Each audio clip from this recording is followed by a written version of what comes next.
Hello. Good day, everyone. I hope you had a good week. I had a strange week. But that's okay. I hope you had a good week. Hello, Salty. Straight from your yard. I see. Okay. Well, I've had a terrible week. I mean, my partner, Duckbringer, my friend, partner in crime, with whom, we started a Discord server. She stopped streaming, just like that, and yeah. So I'm gonna try and stream and fill the hole. Like not this week. This week I'm just gonna do my stream on Sunday, and I'm gonna try and fill the hole eventually. Maybe stream on Friday and talk a little bit about like news and stuff. I'm Canadian though. I don't really care about American news as much as Duckbringer did, but maybe I can sort of fill the void because I have a Discord server. I have the Discord server for Duckbringer. She just dumped the Discord server on me. Woke up one day and like, hey, have a good one. Take care. And now I have a Discord server. So there's that. Which was the same server as we've been using. So I've changed it a little bit. I renamed it Swamp Dinguses. Because let's face it, that's pretty much what we are. We're a breakaway. We broke away from the pond because of I don't even fucking remember why. And so I mean, I never really broke away from there. So we're swamp creatures. And and I put my icon on it. If it works out, I'm just gonna keep that server and keep boosting from it. Basically, the idea was to make a place where, I mean, of course, where I can stream, or main person can stream safely, because it's really nice to have like private servers and private channels, and rather than being in someone else's server, they can just drop whenever they want. Wait a minute, you're not seeing my PNG right now. Here I am. I'm such a bad streamer. I'm gonna put some visual elements as well. Yes, drain the swamp. What's up, Sputnik? How you doing? I mean, no, we're not draining the swamp. It's just life goes on, we were having fun. We were creating some sort of community and shit. Maybe I was just delusional. If nothing comes out of it, then I'll have my answer. Of course, if you want to call in, you can come in the I'm gonna get that freaking link. You can come in the server. I'm gonna make a link here.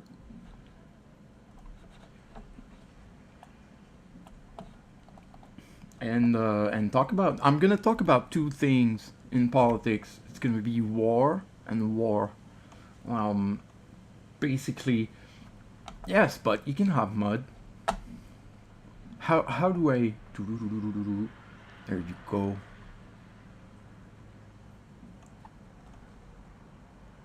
Wait, there's like options. There you go. Okay. Administrative things going on. Sorry for the dead air.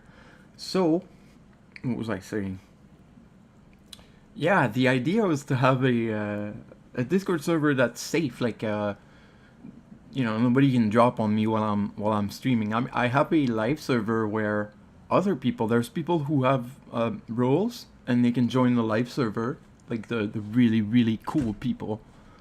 But it's nice to. Yeah, that was one of the first things we needed to do to start streaming, to have a place where you can't just be interrupted by anyone coming down and taking over your stream, and you can move people around. It's really nice, and have a waiting room, sort of a pipeline. It's great. Check it out. Check the Discord out. So I want to talk about two things. I'm gonna talk about Palestine because I mean stuff's going on there. So, and you know, Canada, the prime minister said stuff that apparently made some drama. I don't know. There's politics going on, so we're gonna watch that. And I'm going while we watch news. I'm not like gonna interrupt everything and put a comment to everything. That would be super annoying. But what I'm gonna do is I'm gonna work with. I'm gonna do. I can't really say it's painting. I'm gonna do some collage with pixel art and Asprite. Asprite is this. Give me a second. I'm gonna pull up Asprite. There it is, or pull down Asprite. It's a pixel art editor. It's a very good and fun program. So okay, first we're gonna talk about Palestine. Oh, first I wanted to read you a poem.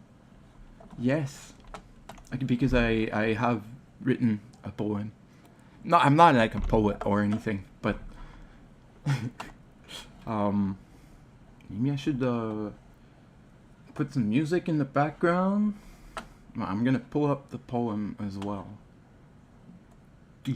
There it is. Some music. Let's do some piano for some poetry. Oh no, which one is it? Is it this one? Okay.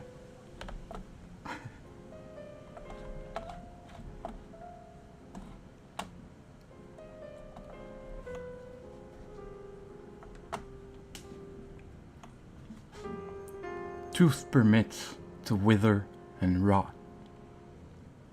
There is no ground for you and me. There is no end but the void, or whatever is left of it. Do you know how hard it is to make something nobody cares about? And watch as it grows away and fades dark into the soft, glowy, cold abyss, where the wholeness and derelict hopes we gain begins aloud into the depth I kept from you. Lie I did, withered and rot.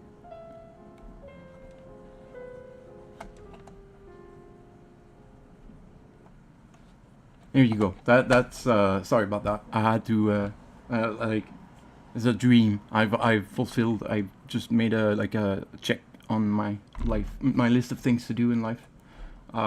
If you wanna if you wanna check out my blog, I have a blog at Bear Blog, which is a super cool platform that I really love. I'm gonna link it as soon as I find. That wasn't me for the piano. That was Eric Satie. It's a classic. I'm not monetized, so I don't really care. But maybe I should start caring about these kind of things in the future. Okay, let's go on to really depressing stuff. I mean, it's not that depressing. So basically, what happened is, just give me a minute. The Prime Minister of Canada, Mark Carney, on July 30th. So that's a while ago. That's last week. He announced that Canada is going to formally recognize the state of Palestine at the United Nations General Assembly in September. So next month there's going to be a United Nations meeting. You know, they meet. They decide shit. And they talk and all. And Canada is gonna root for Palestine. They're not gonna root for Palestine. They're just going to declare that Palestine exists, and it has to be, it exists. It's a country. It has to be treated like a country. So let's watch the news, shall we? I'm gonna arrange the. Like this guy's face it's just white people, so I'm gonna make it smaller here. Just a bunch of white people. I mean, honestly, they all look together. The guy he's interviewing, I pre-watched it. Sorry, not supposed to, but this one. The guy he's interviewing looks exactly the same as Pierre Poliev. It took me a while to figure out they weren't the same person. Cool. The Liberals' major foreign policy shift. That is the decision of the Carney Liberals to recognize a Palestinian state very shortly without peace talks or a rejection of terror. They argue that it rewards violence, not peace. Palestinians deserve to live free of Hamas and other terrorist groups, where the people can build their lives and raise their families living peacefully next to the Jewish state. That is the two-state solution conservatives support. Okay, Canada is a wonderful country. So in Canada, we also have democracy. Our democracy is better than the U.S. because, I don't know, we're just better. And we're liberal, you know. We don't do things like shoot people in the street. I mean, we do that. We do all these things. Canada is kind of like the United States, but it's very big and it doesn't have many people. The politics, there's also a freaking two bipartisan dynamic there. There's the Conservative Party, which is pretty much the same as, well, it's similar to Republicans. They're kind of like the Republicans' little puppy.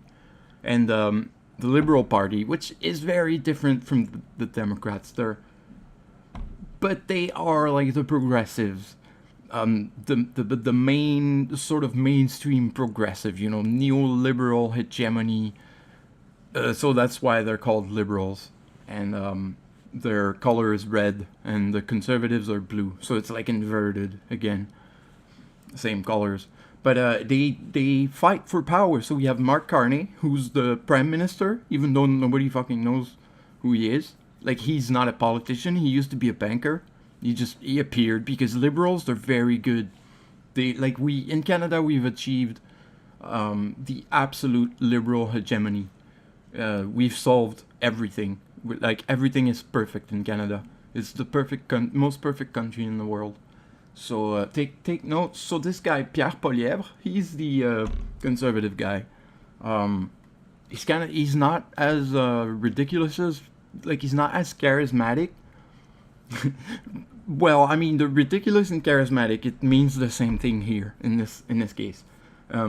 He's not as charismatic and stupid and ridiculous, and this kind of, you know, conservative that personality that appeals conservative. Pierre Poilievre is not as bad as Trump, but he kind of follows the way in being like this goofy guy and he's got an accent kind of like me. He's from Quebec, so he's got an accent. He's pretty good at it, and he's been gaining some grounds. The last election,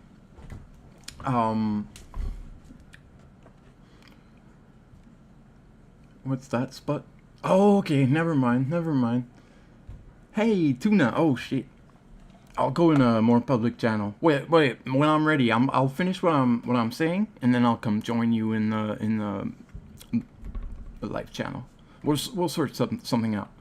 So first of all, Pierre Polièvre, he's like the guy who faces Mark Carney.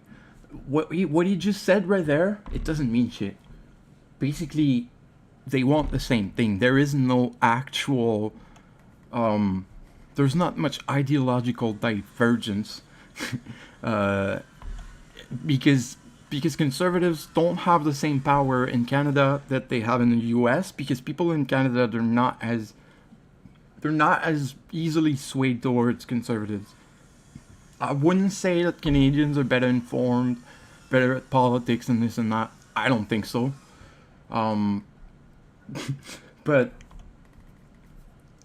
yeah, it's more difficult. So conservatives, they have to sort of, you know, they have to tune down their speech, but he's always there, like even when it doesn't mean anything, even when he's saying the exact same thing as the prime minister, he's gonna try to like spin away. Anyway, I'm gonna shut up there. Prime Minister Mark Carney made the announcement last night, saying he thinks the prospect of a two-state solution has weakened. Regrettably, this approach is no longer tenable. Prospects for a two-state solution have been steadily and gravely eroded, including by the pervasive threat of Hamas terrorism to Israel and its people. For more on Canada's decision, I'm joined by Parliamentary Secretary to the Minister of Foreign Affairs, Rob Oliphant. Mr. Oliphant, good day to you. Good day to you.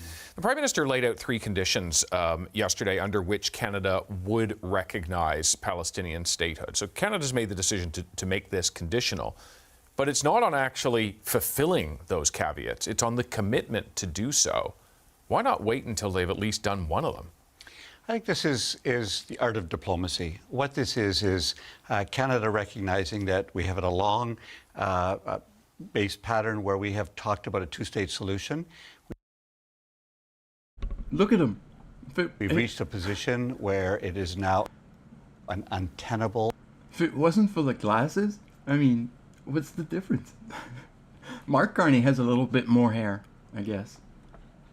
Situation, obviously caused by Hamas and continued by the humanitarian crisis given the war waged by Israel. And right now we're looking for a way to get out of that.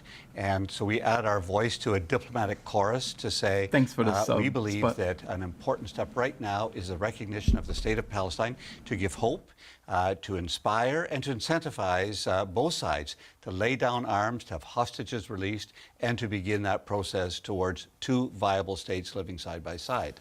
But your government chose to make this conditional. One of those conditions, for instance, is that they have democratic reforms and elections. They haven't managed to do that in 19 and a half years. What gives us the confidence that them saying they will means it'll actually happen? Well, we have been working with the Palestinian Authority on this, and we have said there's no room for Hamas in this.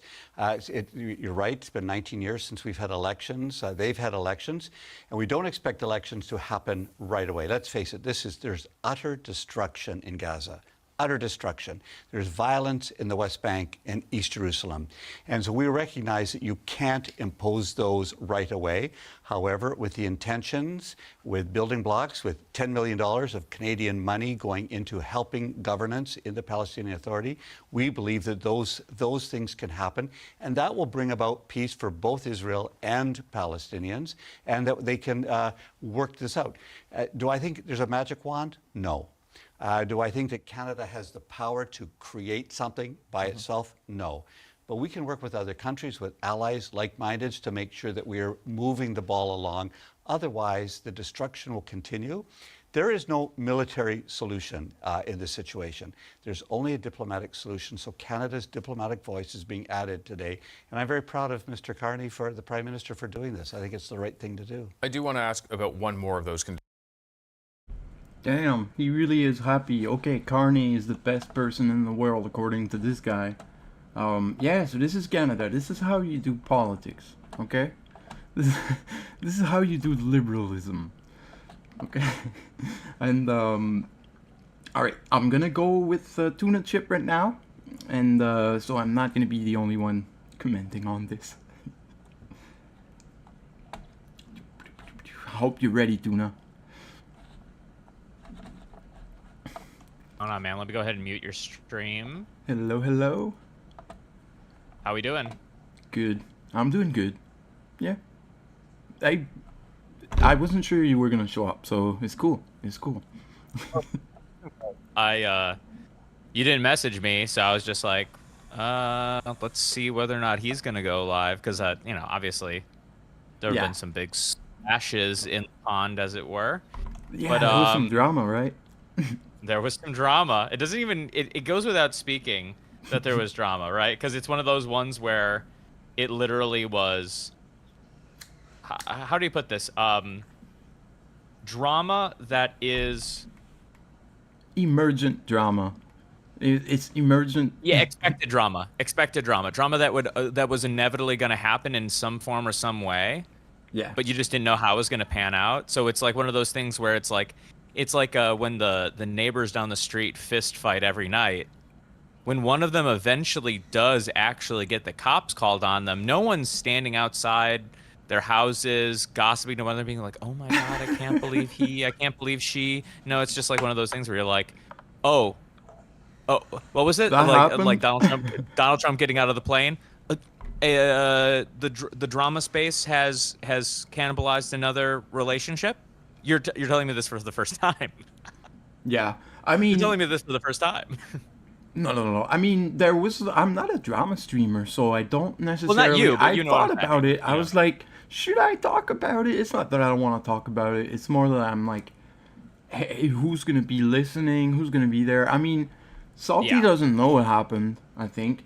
So yeah, I Oh, mean, salty. nah. Salty. For anybody who cares or doesn't care, we'll keep it as terse as possible. The same thing that happens with anybody ever. If if somebody is online and the drama truffle pigs sniff the slightest amount of weakness, they will turn it There into you go. content because that's what the entire machine like operates on. It is like weakness and fragility, even when it's not something that's like particularly unique. And in this case, yeah, it was somebody being like having Just having a hard insecurities and time boundaries handling around the life. relationship, which is normal. In the real world, that's a normal thing that people are just like, hey, you know, you let people do what they do. But online, it's an invitation to pull on a thread until somebody goes crazy and eventually makes a noose out of it. Yeah. It's just like, oh, yeah. But there is also Classic the fact BS. that it's kind of like the problem is talking about the problem. So like what caused it? When I try to like reel down Yes. how did this all start? It started because we talked about it and we just didn't stop talking Wait, about it. hold on. It's kind of Speaking like of drugs. drama, speaking of drama, and yeah, that's the thing. That's why I don't want to be particularly direct, because as much as the people involved have like left the internet, at least temporarily, the more that you talk about it, the more that you create this like sort of like anxious desire for the return, and then like, oh, chapter 2, let's see it go again. Exactly. Or chapter 3 in this instance, right? Because there was already one relatively isolated crash out event a good while ago. But anyway, It's a kind of a let's brain move on rot. from the thing. Speaking of the drama, have you already talked about the T-app shit? Nope. On stream at all? I was talking about Palestine now. Do you want to talk? We You're can talking just, about Palestine? Okay, yeah, we don't have to hop I- on Palestine. It's I an wanted important to. topic, so I don't want to just drop out. But just because you were talking, But yeah, we could talk about the mentioned T app. drama. That would be cool. Yeah. No, I had like I hadn't really planned anything. I was like, I'm just gonna go with the flow, and that's what we're doing. But yeah, Okay, chat. What do you think about Palestine? I'm not pro-Palestine, but I support Palestine. But I think that the people who are pro-Palestine are super cringe, and I don't want to associate with them. But I support Palestine. Sure. My take is that, well, I'm a pretty like traditional materialist, right? And in the way that a lot of Marxists are, and I think that there's been this like recent trend as of lately to start making appeals to concepts that I don't really believe in, and I think that those people don't really believe in, but they think are opportunistically relevant, and it just seems like a weird session. One of the main ones being this idea of indigeneity and the idea that a person has like Oh yeah, the right of Through- return, or for both. well, you know, on one hand, sides. some people are saying they have true right to the land because of some spooky book, and then on the other hand, you have people being like they have the true right to the land because they lived there long enough to create families and culture and all of these other things, and to take that away from them is some cardinal sin because it has passed a certain threshold. I think that the indigeneity argument, we've already seen that this like pulls on the thread of indigeneity, because then we start getting this like, we were here first, we were here for a really long time, and then you only came back after like the British, you know, government suddenly decided that this land was theirs to decide how to redistribute as a recompensation for World War II or something. And it's just like, when we look at this question of like, in the U.S. for a while, we had the water in the pipeline, obviously the pipeline connecting to Canada through our land. We were talking about this idea for a while of like the water war and indigenous rights and who has a true right to the land and the land is sacred, all this stuff.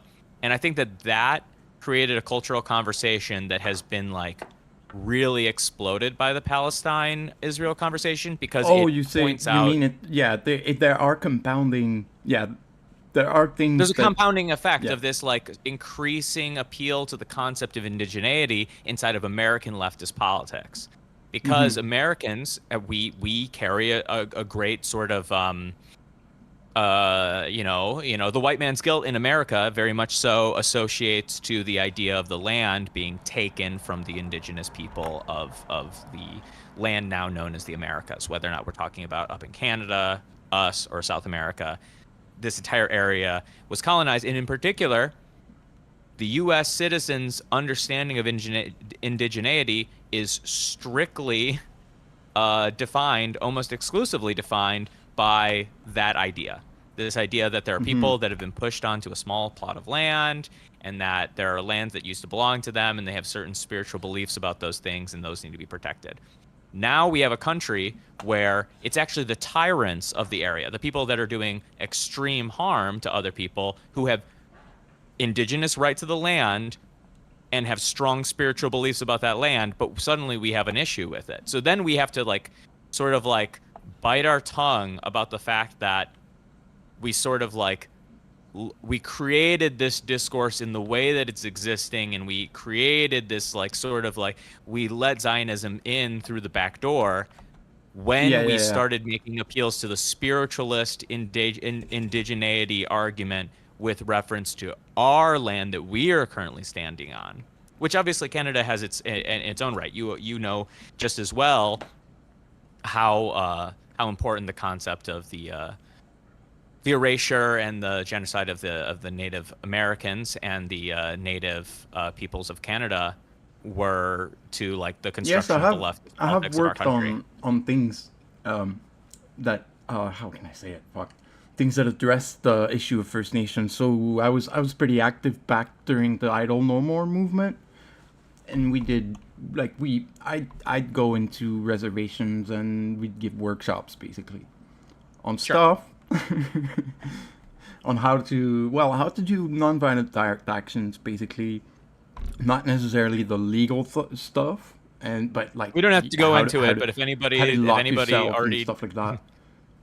Me and you both are quite familiar with the spectrum of legality to non-legality as it comes to what people would call ecological protest.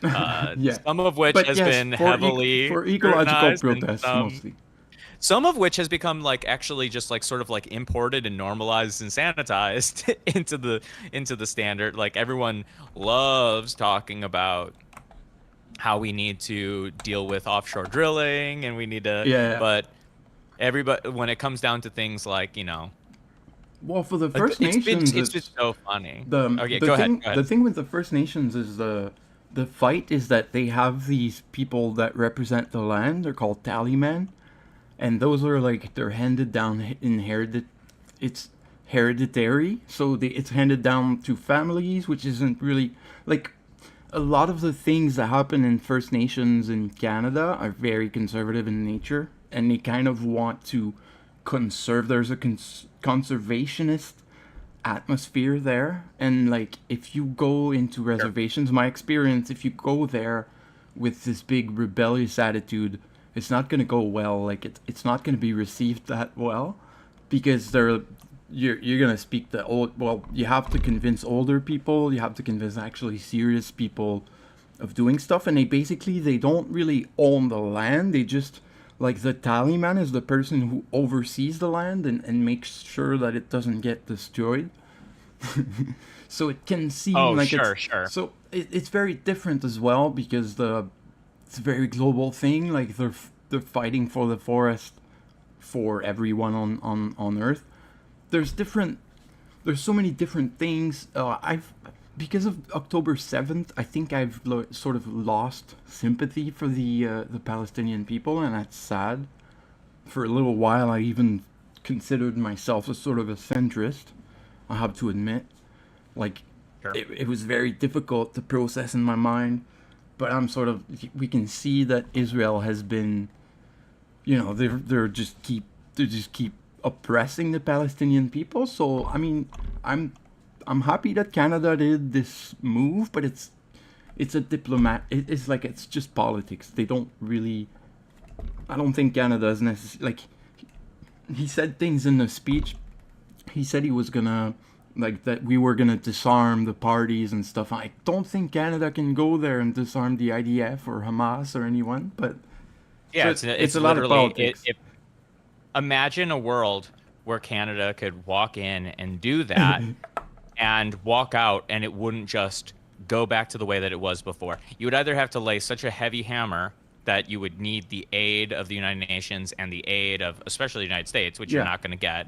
Well, it would Or have to it would revive. just be something that is so symbolic that all you're really trying to do, and it would be so obvious, it would come off so transparently, is get nagging anti-Zionist protesters off your back for a little bit so that you might get reelected, and everyone would see through that so quickly. Yeah, yeah. Well, I mean, Canada does have a good pressure. It can make some good pressure on the UN. So we'll see. We'll see how it goes. I think that it's kind of cool that Mark Carney is doing the liberal thing. He's going pro Palestine. So I'm happy about that. There's no more ambiguity about this. Mark Carney is really. We voted for him. I voted for him. I had no idea who he was, but really just because I didn't want conservatives to come in, because we only had 2 weeks for the elections. Because it's and Oh, then yeah. the next elections won't be like conservatives. They're gaining ground. They're like the same kind of phenomenon is happening in Canada, where people are, the wokeness virus and all this shit. The same rhetorics work here. Anyway, yeah. So that was a segment about Palestine. Yeah. I mean, okay, just to go I mean, further for a for- second and we can and go put further. my Let's- finality. Yeah, sure. The only sure, thing sure. I'll say about the concept of, because there is a real conversation to be had, I think, We that can can keep having it. be I like placed, it. which is when people talk about Palestine and when they talk about any geopolitical fight that their own country has a vested interest in taking one side, but they want their country to take the other side. I feel like that's when these conversations become extravagant. People start talking about how they want various Yeah, thought yeah. leaders, often people who are not even politicians, to like speak up. And this is the thing that I have thought about before. I thought about back with. Do you remember? Were you around during the Buffalo shooting that got streamed on Twitch?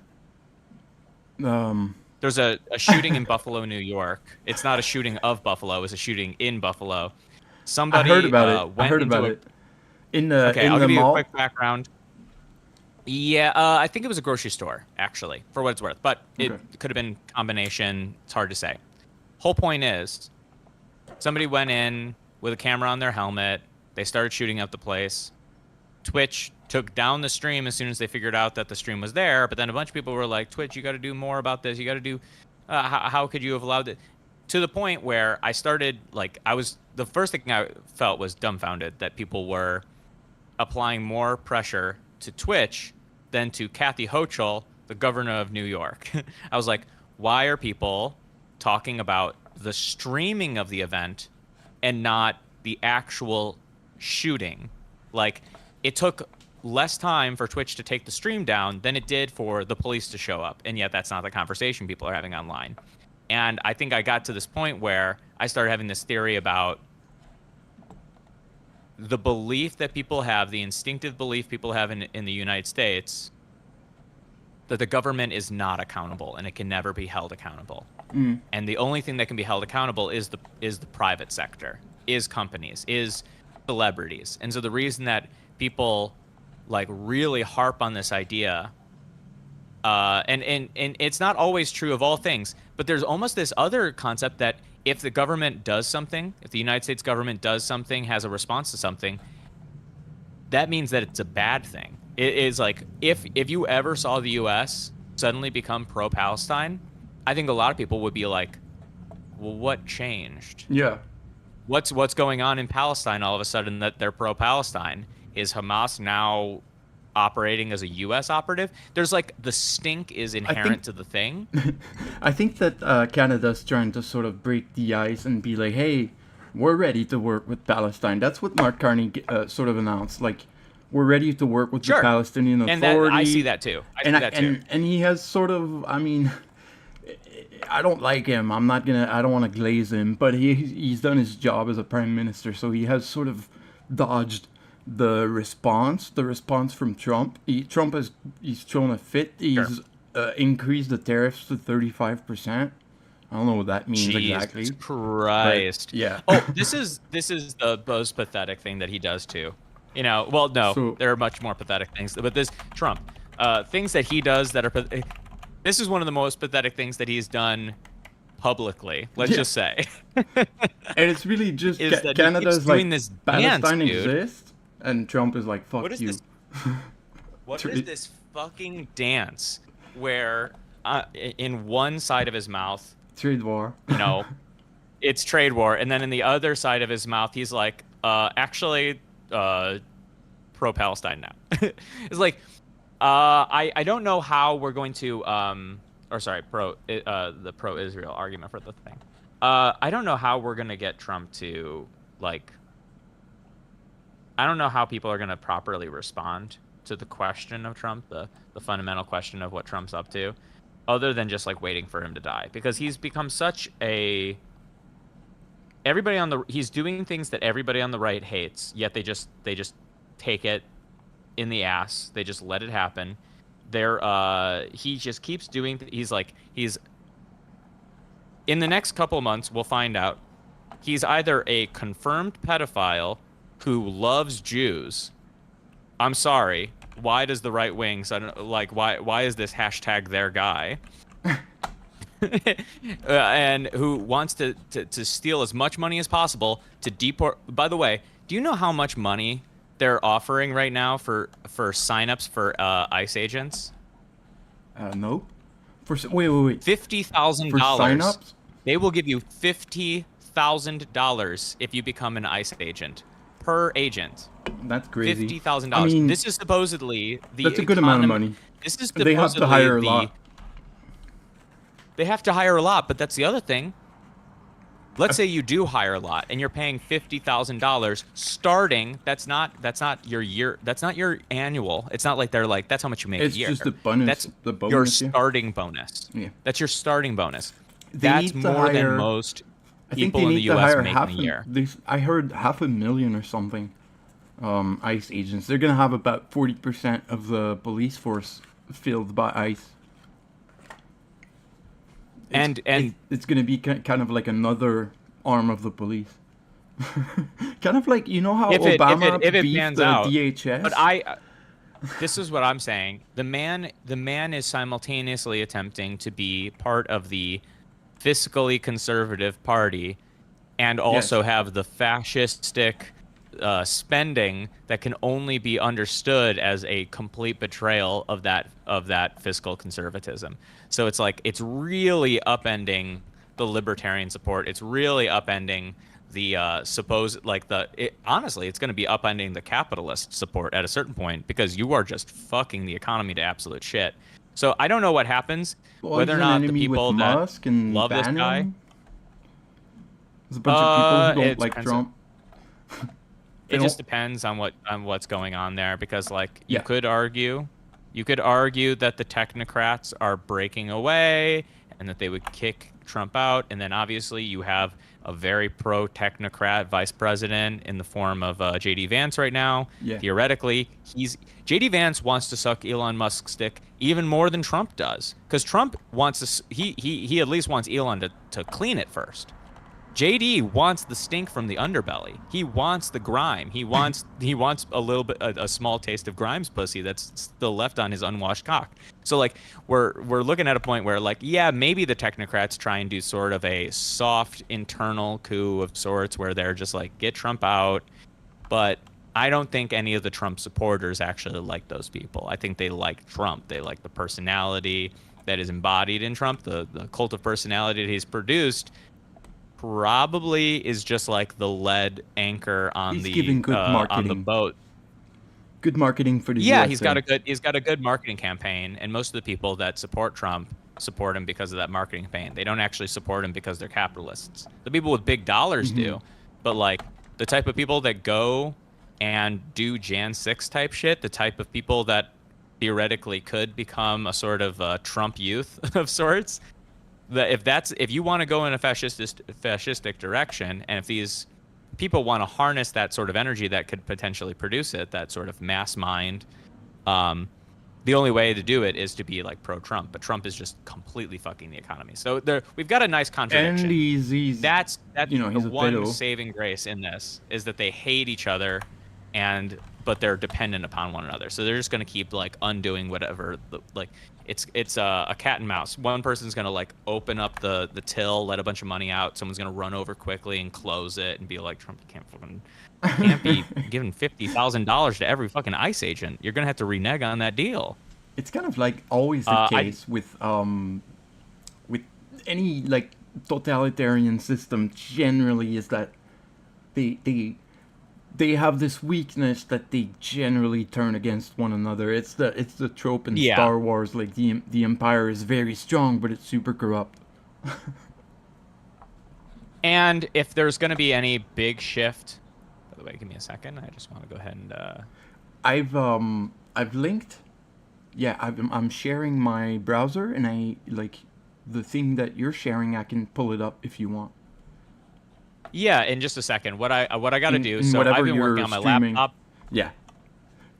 Yeah, I want to. It's fine. Dump It's this fine here. if we have. I think it's fine if we have a scuffed setup, as long as we don't have dead air and stuff in the background. Yeah, for colors. sure. Don't worry.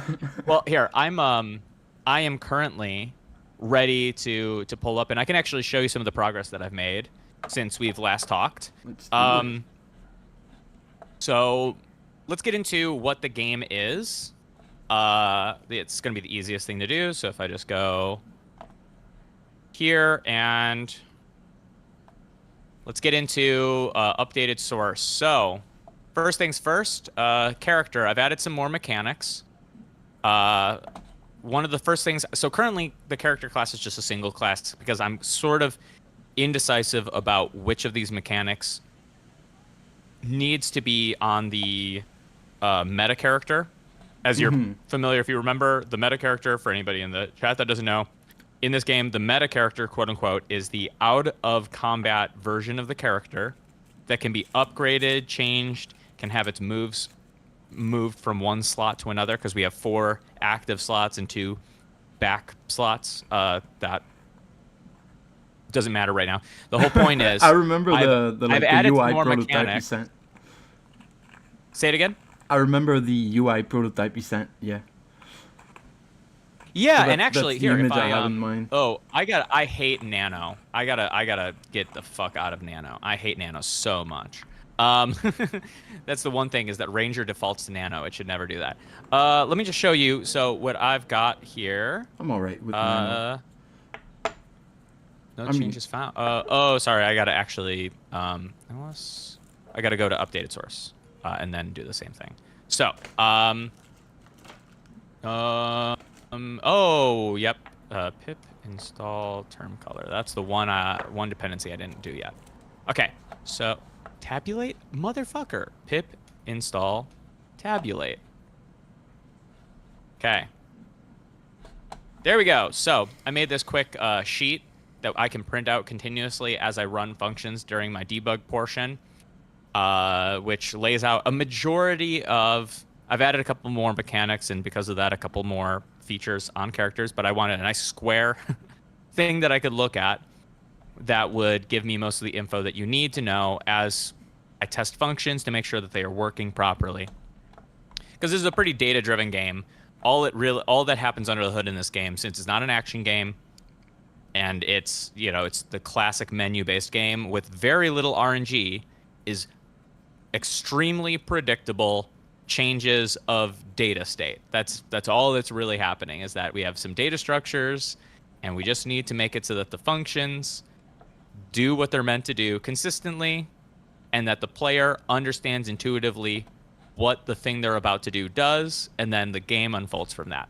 So test character, HP, max HP, level, all of this I know needs to be on the meta character, or theoretically only the max HP, but this stuff needs to be on the meta character. Attunements, attunements and elements. I haven't renamed this to be, attunements and statuses. I have to rename this. Don't need to be tracked during or outside, but this will be at least on the combat character. And then down here, we have some more combat things. Heat is elite. Elite slain, curse risk. These are various other non-upticking or down-ticking. So the statuses that are in here, these status effects, at the end of turn or at certain phases, they go down a number. These are more constant numbers that go up and go down only during special effects. But I've been fleshing out the move logic and adding a bunch of stuff, and Oh, that table is basically new. where we are now. Okay, cool. Say it again? That table is new. Okay. The table is new. The table is new, and a couple of mechanics are new. And then also, I've been like working on this other like pretty important part of the thing, which is how do moves work, and how do we make it so that people can have moves that are modifiable, stay on their character, save to their character, and easiest way to look at that is to go to moves here, and let's show you. In fact, I could just do nvim dots. And we'll go through like one of these at random. So tear into. I've got a JSON file here. And actually, let me do a color scheme that's a little bit more. If I can do one that's a little, yeah, this one's a little bit brighter.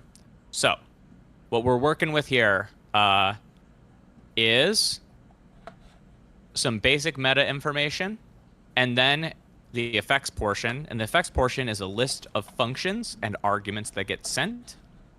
So we have the pre-iterable. We have this concept of iterations, which exists because there are some attacks, for instance, that attack multiple times. Like one of them in particular, Rocky 2, instead of doing 2 damage once, does 1 damage twice. The point being that if the opponent, or if you're boosting your own strength or something, it modifies in different ways. So we have the pre-iterable, the iterable portion of the loop, and then also this one doesn't have it. It can be excluded if there are none of them. The post-iterable. So what happens before the iterations, what happens inside of the iteration loop, and then what happens afterwards. So in this instance, we have a move called Tear Into. It is of the element type Vital. It's an attack. Its target is the opponent. This could either be caster, opponent, or choice. Choice prompts the caster. If the caster is a player, if it's you playing, you'll be given a prompt where you'll declare from the list of targets who you want to target.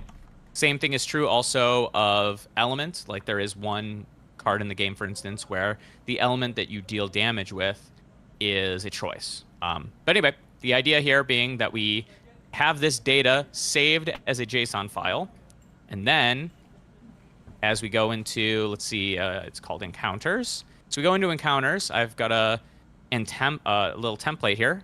So nvim encounter template. So real basic, we have the name, the level, max HP. Is it elite? So this determines the rarity.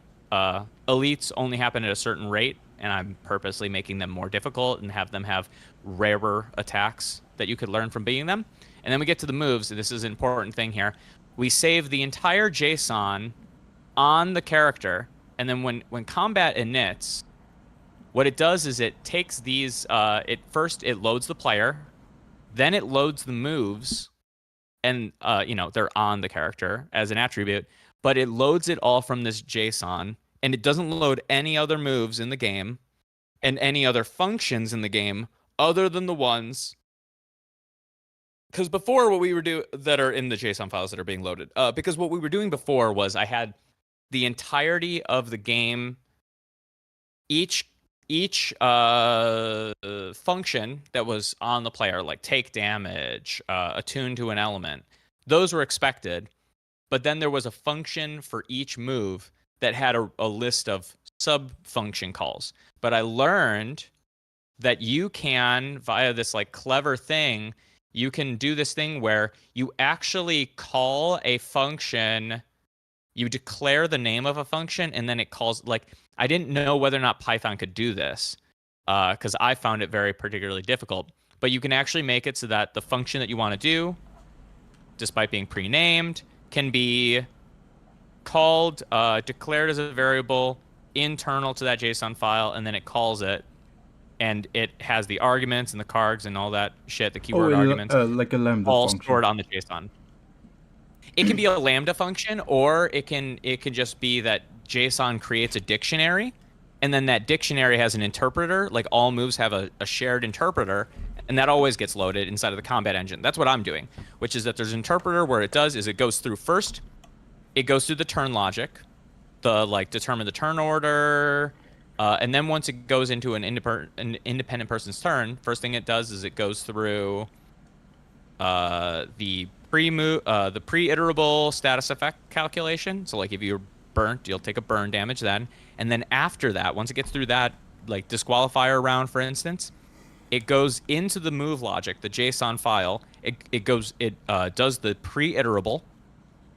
It then does the iterable based on the iters, which is there's a base iters on the move, how many iterations the move does natively, and then your character also has iter mod, a modifier, because sometimes characters can, due to a blessing or some other ability, have a boost where they do one more attack next turn, for instance. So it'll add those together. It'll go through that iteration loop. Then it'll do the post iters. That turn ends. So inside of the combat engine is an interpreter that gets called that looks into the name of the chosen move on the player, looks into the dictionary that has been produced, because there's a list of dictionaries that has been produced by the JSON interpreter at the start of combat, because it loads the JSON from the encounters. It constructs those dictionaries on the creation of the character. So it creates the base stats. Then at the end, it goes into, it looks at the name of the moves inside of the list. Or sorry, not the moves. It looks inside of the JSON and it has the entirety of the moves like internal logic declared there, which matters because let's say that you're playing against a fallen player, not just like an encounter that I made myself. We want to make it so that the modifications that they've done to the moves they have actually like stay on that character. That way the game takes on this character I described before, where it's like it gets increasingly complex and it reflects what players' decisions are, including their out of combat decisions, such as how they've modified the move. So that's why we're now storing the move data inside the same JSON as the encounter. Because before, what I was going to do is, I would just have a list of the names of the moves. And then I was considering before, well, we could, for instance, take a series of arguments and aliases. So as you load this move, here's an alias, and it says, here's the original word inside of the thing, and here's what we're replacing it with. But I found that that would be kind of a weird way of doing it, because what if the same word gets called multiple times?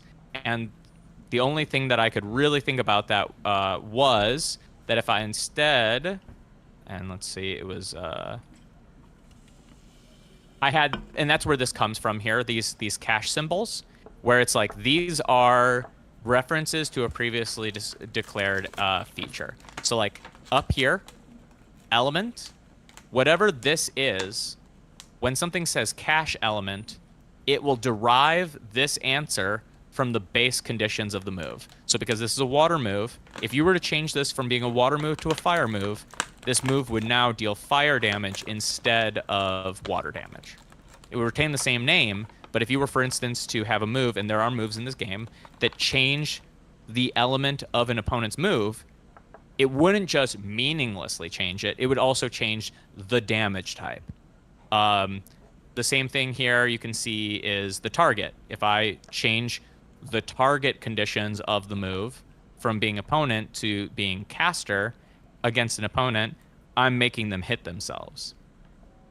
Stuff like that. Base damage, that's what these cache symbols represent. And then otherwise, and I can go actually to, I just realized this one doesn't have the telescope find files as a shortcut. Let's go to moves. And if there's one here, fluid motion. Fluid motion is an exception to this. Come on, motherfucker. Fluid motion is an exception. So here it has an element of water, but you'll see in the pre-iterable, attune to the element. So it attunes you to whatever element the spell is. But then afterwards, declare element, choice type string. It's going to be from the list of elements. And then what it'll then do is in here, target, damage, choice. So it's actually the choice being made here. It deals damage of that choice, because the concept of fluid motion is that this is a move that can deal any type of damage, any core type of damage, but it doesn't attune you to it. It's a very flexible move, and it's one of water's special powers is it can borrow the elemental damage of other elements. I'm thinking about putting a cooldown 1 on this, because it might be too powerful. But this is how I've been making moves. Now, Oh yeah, is, creating these JSON files. That was a lot of information. I have to admit I did not catch all of it, but I do. Totally fine. I knew I was giving a lot. So No, I do understand. It's a complex system where your objects basically are going to be created in the, like, each JSON basically represents an object in what you've shown. Yes, me, exactly. Basically, okay, cool. Yes, and more importantly than that, There's a lot of micromanaging that you're doing that I don't like. How can I say it? you don't think needs to be done, or? Well, I don't know about it, so I'm like, maybe. So my mind is like doubtful. Is like, is this necessary? But I don't want to be like, hey, is this necessary? It's just that in my adventures, sometimes when I micromanage, I forget that there are solutions that exist for many problems already, and I just miss the point completely. But at the same time, Oh, sure. I want to. All I need to do, basically, I need to understand your flow better. I think the whole idea. No, it's fine. The whole idea of a JSON is good, and then I just need to create a game state that's gonna render those objects at the right moment, and then create a sort of a visual element. So it will just be a message. So let's talk about that real quick. Can I show you something? Yep. Yeah, I just needed to put some input. I was like breaking you from your. I talked a while. I get it. So, important things to know about moves. So, it's not actually recorded here, but there are attributes of moves that are important, that are similar to elements, and there are some things that you need to know for UI. So, one of the things that you need to know for UI is that moves, when you start the game, are not public. That meaning that I don't know what moves my opponent has. They don't know moves I remember have. you said that. Yeah. And when a person uses a move, it becomes public. And because of that, we have a design space attribute going on there that can be fiddled with. And I've already. Well, let's see. Do I have the CSV here? I remember this, but it's not necessarily important for now because we just need to create we need to create the under the hood. We need to create like a session of combat under the hood, and then we print whatever we want. So we're just gonna print like whatever's rendered is not gonna show up on the screen. And that's what my creation of this character, for instance. So if I go Python. I think I have to do Python 3 in order to, the reason that this table exists is I wanted to make sure that we knew exactly the way that you can summon, because Python is actually a little confusing sometimes, because the way that you reference data internal to a dictionary versus a list is much less consistent than it is in other languages. It's not that bad. I'm not trying to call it crazy hard, but I'm saying that there were multiple times where I realized that, like, for instance, if I go into this character, when I'm printing this out, let's see, do I have it here? I had to status data in self.statuses.items append, and then it's data turns. Learning that you have to do it this way, as opposed to, because there's another way to do it, and it comes down to choices. There is a choice you can make where you could do self.statuses.get and then name the thing, but you could also declare the data separately in order. And this is what I learned, for instance, as I was going through, that this is a lot easier to read. It's a lot less typing. The name is a lot simpler, but But stuff like basically, that has been annoying. the functions that make up the move, they're like, are they central? Are they globally, like, are they positioned like an API? I can go get them whenever. That's how it seemed Yeah, to yeah, yeah, me. yeah. So here, Yeah. as you see it. So I didn't here, test it though, we but are. I tried to construct a few of your objects, and I was like, okay, that looks comprehensive, but I didn't test it, so I don't know if that if what So I tried what was the moves right. are made out of, all of the functions that moves are made out of exist either on the character object or on the combat object, and the characters are on the combat object as well. So everything kind of is nested inside of that. So the character Okay. objects have a good long list here. These have been rewritten, so they're not going to match perfectly what you have. Instead of like rewriting, instead of extending your character object with different functions and different moves and abilities, they're already part of the base class character. Yes, Okay. on the base class of the character, which might end up being just the combat character, but because basically none of these get used outside of combat, so this might be considered quote unquote the combat character. But for simplicity's sake, for this version, fine. what I've done is I've made a single, because I'm the one writing this. If someone wanted to hack the game and make it so that these functions are used outside of combat, I don't care. I don't need that level of encapsulation. So check statuses, check attunements, check these. Anything that says check underscore and then more text, these are variable requests. They all return the variable that they're defining. So check attunements is going to return the number of elements you are attuned to, and then a list which contains the name, the string names of each of those elements, for instance. So these are down here. These get used in order to do like the conditional logic of whether or not you can use a move. Everything up here, these are all different things that moves do. You know, you got some really basic ones, which are things like gain immune or negate immune, which they change the immune to variable bool from true to false based on what's going on. You know, there are some that are a little bit more complex theoretically, like arguably gain heat is sort of a complicated one. It's not really, because it's all basic math. This entire game is really basic math. Everything can be done on pen and paper. But what it amounts to is that when we use a move, the move is going to be calling functions that are on players in a certain order, passing variables the same way that you would imagine a shell script would, from function to function, and all of these functions are being built such that they can easily tie together from one to another, which is why I've gone very explicit on the type hinting. On this computer, I don't actually have, in this nvim config, I don't have an LSP installed because this is really just this isn't my development computer. But my development computer does have an LSP involved, and it makes it a lot easier while I'm making these moves where I'm like, oh, I'm being, I'm returning an integer, and I'm actually, when I do calculate speed here, somehow I fucked up and asked it to like, I was expecting it to return like a true or a false based on whether or not they were faster. I'm like, oh, okay, it's a good thing here. Anyway, whole point is the entire game is constructed out of JSON, like these JSON moves. All they do is have a list of functions that already exist on the character on the combat object. Yeah. So none of these moves are going to do something other than that. what I did, just like when I looked at your code, what I did is I did this. I pulled it up. Damn, you're not gonna have it. You're gonna have it I'll see on it in a YouTube. sec. Yeah.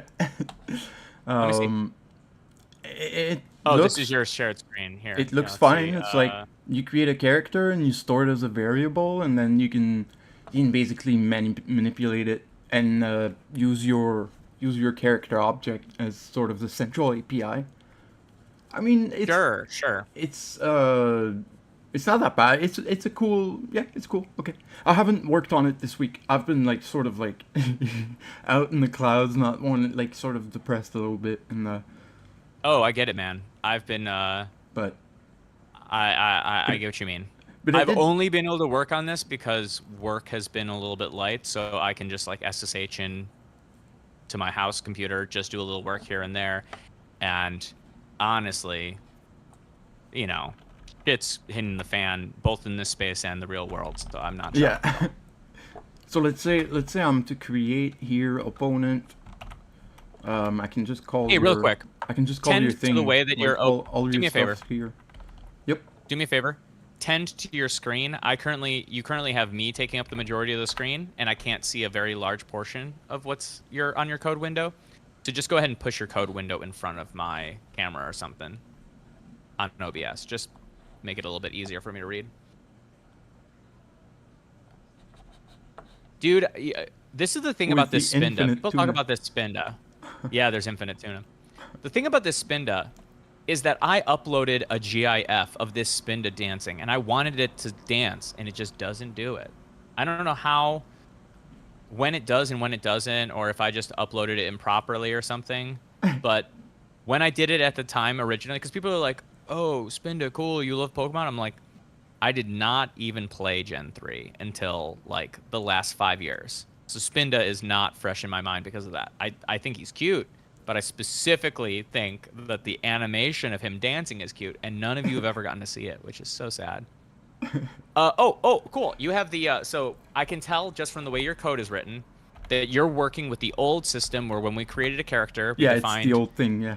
we defined this is the old version where when you called a character, it wasn't calling from a starting build. It was instead creating an example build for the UI. Yeah. Cool. So temperament as a system exists only for that function. You don't have to think about it into the future, just so you know.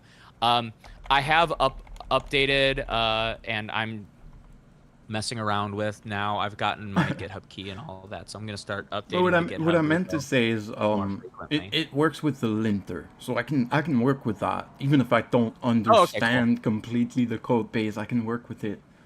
I'm not a very not a very skilled programmer, so I follow a lot of guides, and the linter, honestly, sometimes you just do what it says, and it works. But we're gonna have to like test some. We're gonna have to like make some of those functions collide, and the first way is well, creating a state where it happens. So that comes a long way, but it's already done. I just need to make the buttons. I just need to make to learn how to use Blast. I've tried it a little bit. Maybe I can show what I've tried. I found something that you might find interesting, just in case we want to try it. And let me see if I can pull it up on here. So Blessed, I'd like to make it in Blessed no matter what. Yeah, it's pretty cool. I mean, it's because a cool Blessed tool. is just, it's sick. Yeah. But there's also and if I just go to YouTube real quick and check my history, I think I liked it. If I didn't like it, I'll be able to find it on my history. But it was a Python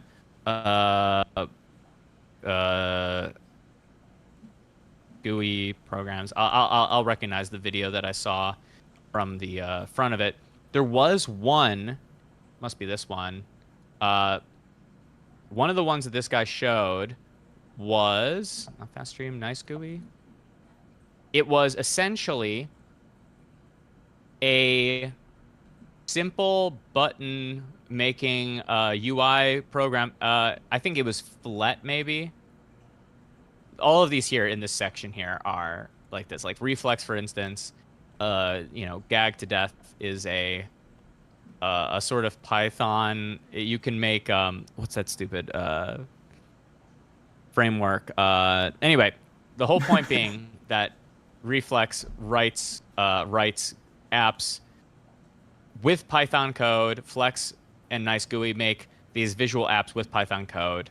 So if we ever wanted to just make a simple GUI version for testing, the Nice one in particular is, I believe, I'm not sure if it's Nice GUI or Flet, but one of them,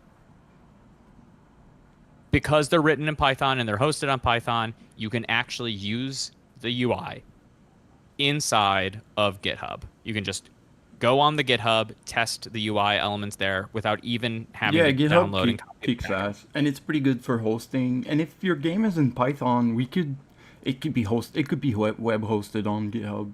Like people wouldn't need to download the client. I mean, I know that ultimately you want people to download the client, but it can be Oh, yeah. hosted on. I'm pretty sure that you can make a database on GitHub. It's like everybody's like, I think when I started getting into tech and programming, I was like, you have to get into Linux. So there's this whole attitude of fuck Microsoft. Yeah. But then you realize that Microsoft is actually pretty based. I mean, I'll say, when I use Linux, and I'm on a Linux computer right now, and I use Linux pretty much whenever I can to get familiar with it. But when I'm on Linux, 98% of the time, I am in the terminal. Yeah. Guess what Windows has? A completely serviceable subsystem for Linux terminal that integrates your Windows system inside of its own architecture. You can run Arch Linux inside of your Windows if you really want to have this like and it's on your blazing, kernel. super it's light. It's not just a virtual machine. Yeah. I like Weasel, but I'm not using it right now because I don't want to. Sometimes it's that simple. Yeah. I just so oh yeah, your sentence ends there. I thought it was like ... You just don't want to, which is fine. Yeah. And as a person who I have spent a lot of time learning a workflow that requires that I use Vim to SSH into all of these different servers, it's familiar to me. I also want to make it so when I'm working on my code, I can just do it with the same motions and the same fucking plugins that I've gotten used to. And that's the main reason that I think Linux people even use Linux at all, is because there's some program that they have. Well, one, it's actually nowadays, it's because Windows 11 is a tyrant and you need to run a million shell scripts to remove all of the bloatware. Yeah. But traditionally, Linux people are extremely opinionated about one or two programs that only exist in Linux or can only work the way that they do in Linux, and the Windows version is, Windows gets in the way and that way, the other. All of that just stopped being true. So it's just if you don't have a strong preference for Mac, or if you don't have a strong preference for a tiling window manager or something, there's no reason to use a desktop environment of Linux. You just do Weasel. Why wouldn't you? Fuck it, dude. And also, fuck running Steam games on Linux. People say, oh, the Steam Deck because it's Linux, this, that, the other. I tried playing Blueprints I'm using a 3060 Ti, not a super modern computer by any means, but a 3060 Ti with I think a 5800 Ryzen, I think it's a Ryzen 7 5800. I should not be having issues with frame rate when I'm playing a game that is a little boy walking around a puzzle house. I'm not playing an online shooter. I'm not playing Doom Eternal on maxed out settings. I could not play that game. The second I loaded it on a Windows laptop, it ran totally fine. So gaming is one of those things. When you're developing, I'm in a mindset where my brain says, I want to learn why it's broken. I want to fix it. I want to when I'm playing a game, I'm no longer on shift, brother. I want to turn the game on and just play it. So for that reason alone, you need a Windows system of some sort if you game at all. I don't care. If it's a good game, usually, but I like indie games. Usually if you like just little games that aren't really taxing on the system, or Unity games, usually they're gonna have Linux support. Bro, this was a Unity game. It's not made. So it might be their it's fault. Not made for gaming though. So yeah, it's not. I've done this. Just gonna show my progress. Well, I mean my failure of progress. So I managed to render a terminal, but it doesn't work. So Hey, can you do me a favor and share the terminal inside of Steam instead of sharing this Chromium? Oh yeah, instead of Discord. Yeah. Well, in Discord, yeah. Change what you're sharing, because I don't want to have like infinite recursion of your screen if I can avoid it. There we go. I should have changed it. Yeah, you're good. Oh, sick. Cool. I love it. I love that you're doing the basic. That are you using their inversion tool? Is that Yeah. how you're doing it? Okay, cool. Yeah. It's not working though. I don't understand it yet. It's not working? No, it's not. Oh, okay. Like, I mean, I've put the clearly it's the way that I handle the output, the input. So I what mean, is not working about it? the key up, key down. If you Oh, okay. So this is why. So it actually treats key up, key down, and the names of keys as two different reference types. So one Okay. of them is an internal. Okay, I actually have code that would fix this. Let me see. On my laptop, I've got my blessed test, and inside of that, I have. So let me pull this guy up. So yeah, I've been trying to my damn best. You're trying your damn best, but your best ain't cutting it. No, I know this problem. I came into this myself. So Just with the input. But then the cool thing is once because it's in a finite state machine, you don't need to get rid of anything. Like if you want to change the library you're using for rendering, you don't have to get rid of anything. You just get rid of the state. Or you can make a state that's rendered in blessed. You can make a state that's rendered in another one. So it's kind of it's modular and it helps in development in prototyping. If I go to, and let me just find where I did my, you're not going to be able to see it on screen, sadly, because it's on the laptop, not on this. Let's see. If I go to old, and I have a blessed, I learned, test blessed.py, here we go. And this here, no, okay, blessed, let's see. Test blessed main. Blessings. Come on, you idiot. You idiot. Give me a second. That's not the one.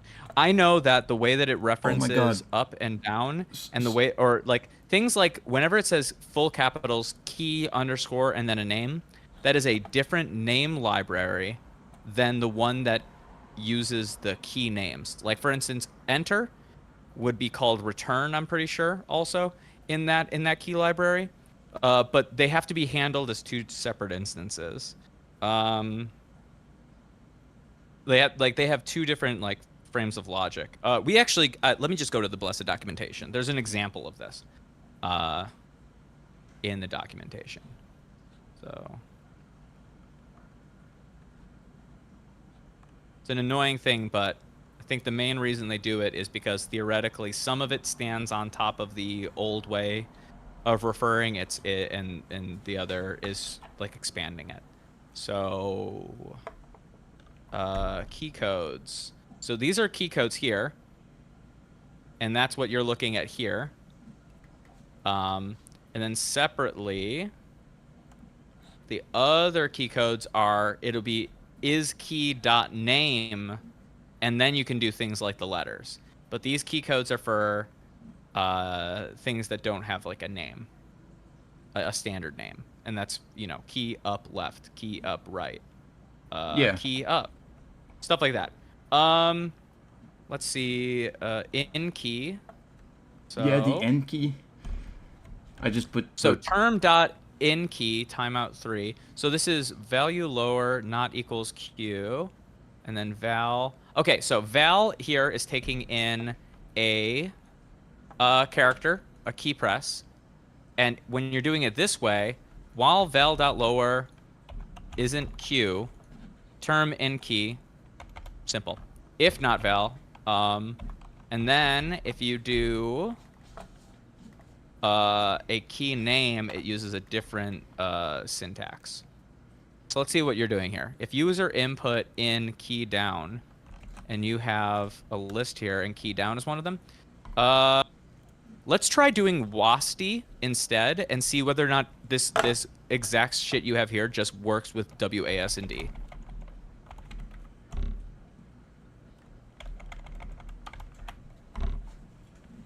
Not where I would put the letters. Wait, do you use a French keyboard? No. Why? Oh, okay. Well, W tends to be up, and you made S up, and Oh, thanks. right. I've done that. Yeah. I was like, I know that the French keyboard is different, and that the French keyboard has the 'cause the it's inverted. WASD. Yeah, it's like crazy. It's like It's straight like AZE that. is AZERTY. Instead of QWERTY keyboard, it's the AZERTY keyboard. No, What the- not working. But it's still taking text, so maybe that's why. I mean, Show me the whole thing. Show me the whole thing that you got. It's like the. Okay, go to the top of this. Or show me the main.py that you're using or something. Like, what are you currently loading into? This score right here? that's Okay. the main loop. So, terminal, def main, FSM, okay. And your start in main, so I take it that while true, render input result. Yeah, I'm storing the user input here, result and then is quit. pushing it as a parameter of the game state. And so I'm gonna go to in the game examples. state,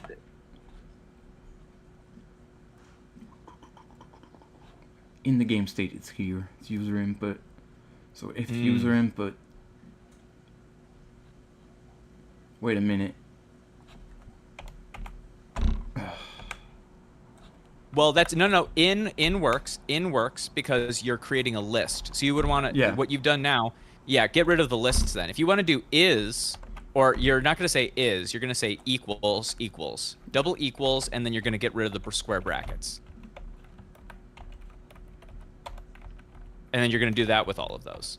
You could also do a match case is what I would do since you're going to have to repeat yourself so often, but it's fine to do it, you know. But that can clean up all of these elifs. But let's look at how they're doing it here with this text editor, because their text editor is definitely going to be using arrow keys to move around, or Vim motions, whatever they're going to do. But regardless, they're going to. So let's see. Cut move terminal. Let's see. Is this single file or is this multi-file project? Let's see. Dumb full screen editor takes uses early cursor work. Special modes. Refresh, quit. Okay. Import func tools and collections. Ooh, these motherfuckers. By the way, almost all of the examples for the blessed documentation use func tools.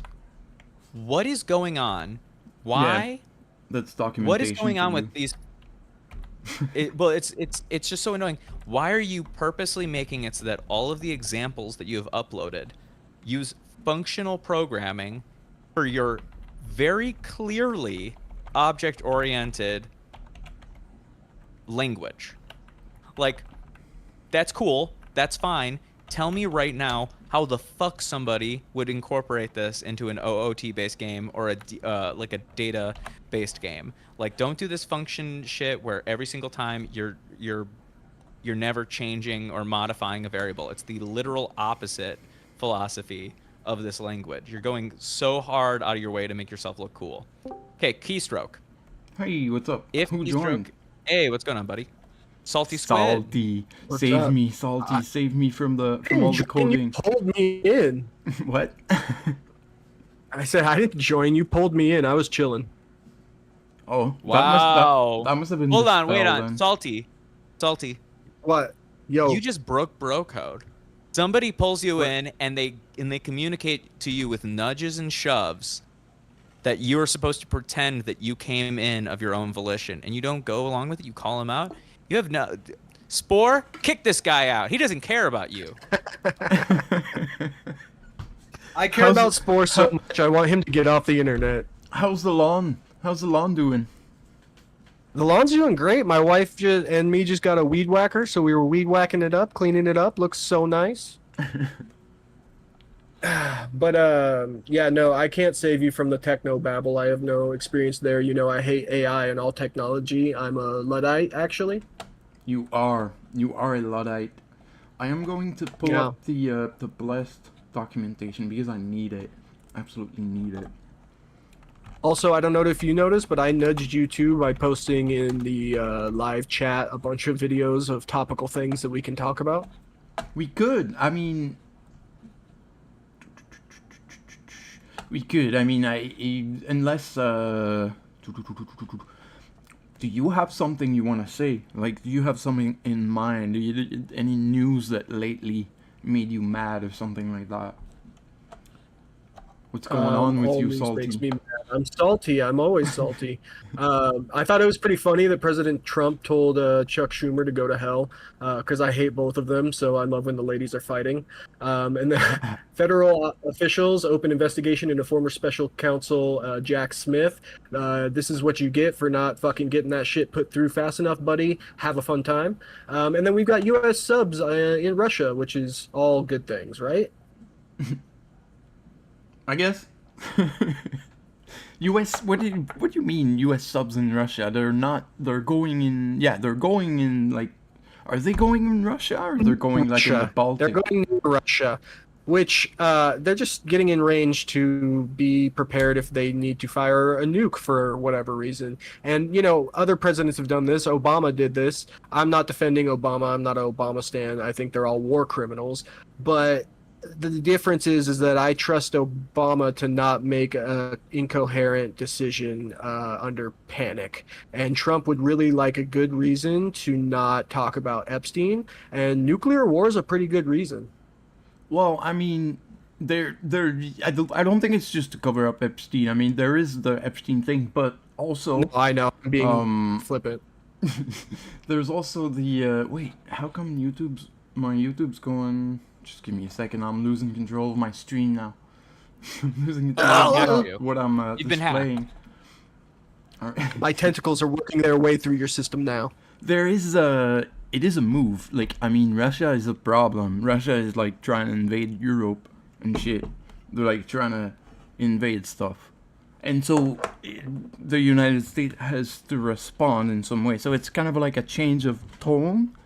Like he didn't care and now he's like, we're gonna nuke you. Well, he's just using the nuclear apparatus. Which makes sense. I mean, he's got it. He's got that apparatus going. So I mean, but it's weird. It's very weird. Yeah, I don't know, man. I live in range of, nuclear weapons from Russia, so that would suck. Why? There's not gonna be a nuclear war because that would be the end of the world. But it's just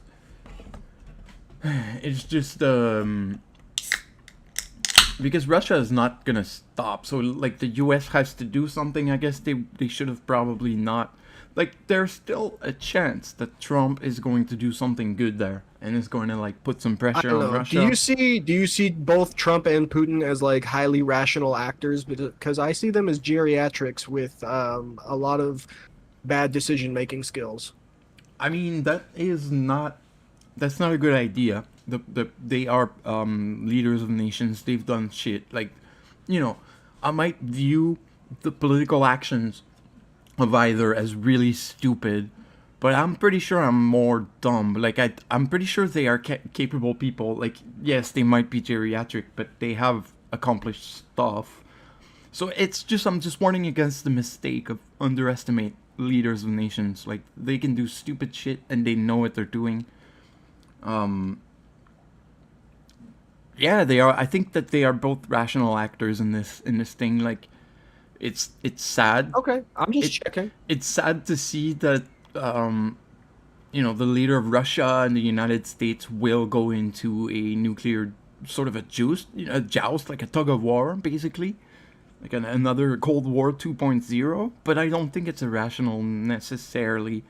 It's better than the bunch of. I mean, we're still on a 10-day deadline or something like that. So maybe it's just another smokescreen to hide that. I don't know.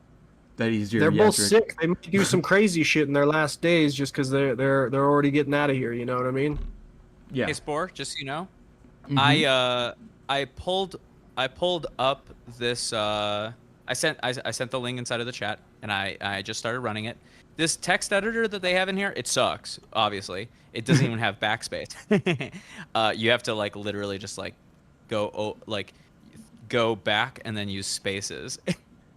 But anyway, what it does have though is it does have WASD movement, and also when you hold shift, it does a different number of spaces in its WASD movement. So it does have some stuff that you can, so you can read, and it's a single file, so you can read through it and get a sense of how it's doing what it's doing. Unfortunately, like I said, it's using functional programming techniques, so some of it might be a little hard to read. But as I went, let's see, here, this one here, the way that it's doing, and if I just Okay, go, it's in the examples. I forgot about those. Forgot about those. yeah, so definition left of this stuff, this is where the functional stuff goes, so you can translate it on your own. But what it'll do here is it has def lookup move. So it has CSR term, so cursor dot terminal, and then the name of the thing. It then calls a function that returns the instructions for the cursor, and that's how they're doing it. Now, we don't want to necessarily do it the same way, but as you'll see, the way that it is handling things that are not in its standard input, so return blank, cursor has a location, term, and then... I should just create... okay, so I should create a cursor. Yes, this is the other thing here, is that what it's doing is it's doing return, it does all of this stuff, and then it closes the bracket and does .get input code, comma, cursor, and this is the interesting thing, which is it's got another section here, and if I just push this up, inp underscore code. If you find this earlier, it presents lookup move. This is where it is actually calling itself, which in classical motherfucking terms, it is self-referential, but you can break away from that. But here, so arrows including angled directionals. This is the part that matters. Key N, key KP1, KP2, key down. These are the ones that matter here. They're modifying a cursor. They're calling a function that then sends the variable down, and then that changes the cursor. So yeah, you're gonna have to make a cursor, and it's gonna have to be its own separate object. And that cursor, what you can do is have it so that that cursor is going up and down a list instead of doing what they're doing, which is they have I assume, a pair of lists, the X and the Y coordinate. Well, I did not create a window either. It was just in the output of whatever terminal. So okay. Maybe it's just that. Maybe there's just because yeah. There was a bunch of things. I was just pulling it up to be like, hey, look, I've tried.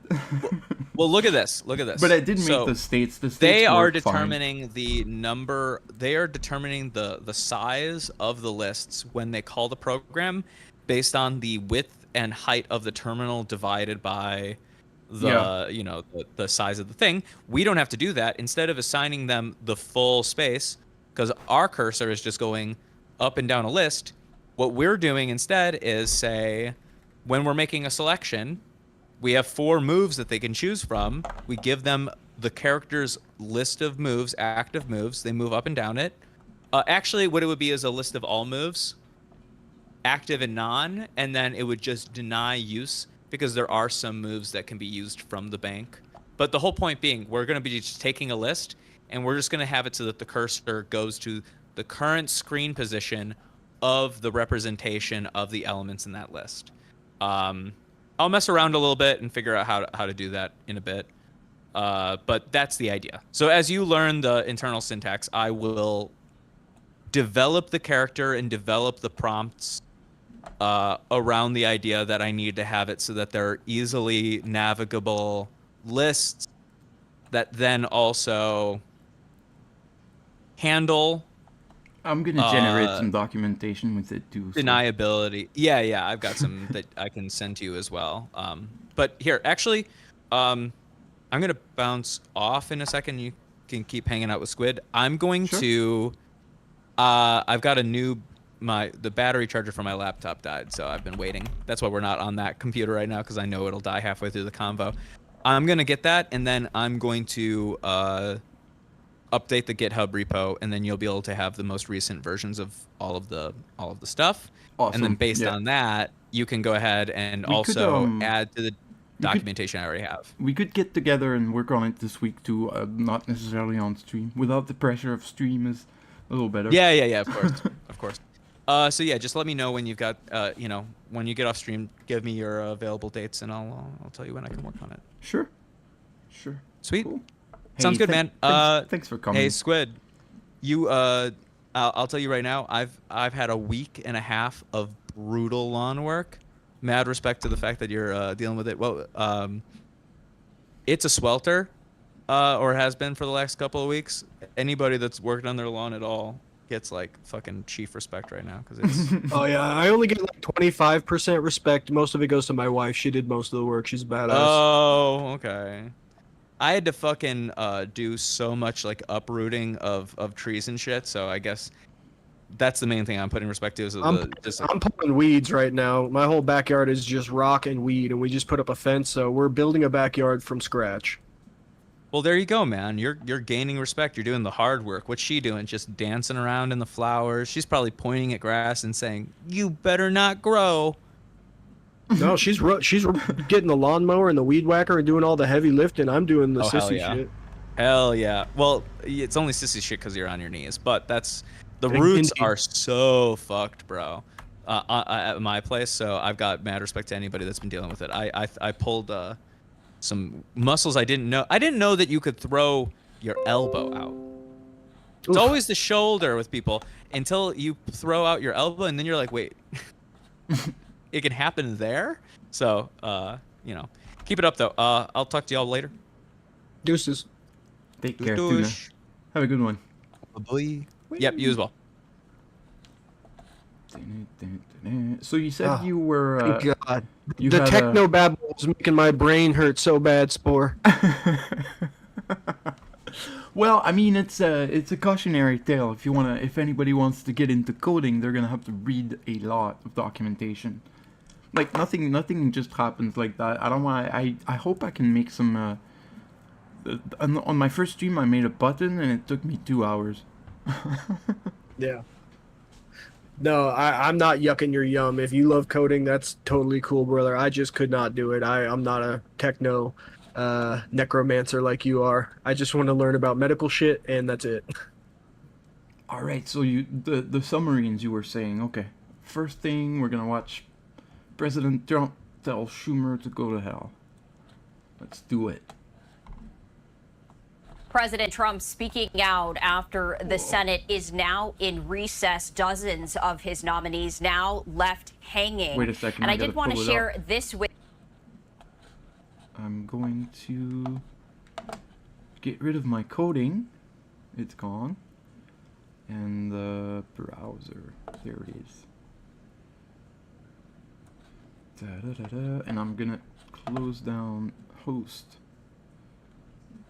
I mean the guest elements. There you go.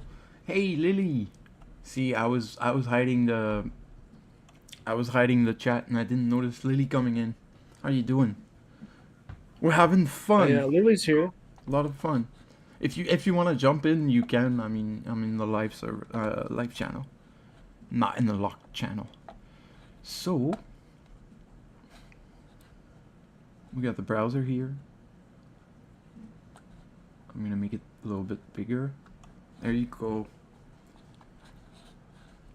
With you. This is what President Trump posted on Truth Social, specifically focusing on Senator Schumer right there, a Democrat from New York, saying Senator Crying Chuck Schumer is demanding over $1 billion in order to approve a small number of our highly qualified nominees who should right now be helping to run our country. This demand is egregious and unprecedented and would be embarrassing to the Republican Party if it were accepted. It is political extortion by any other name.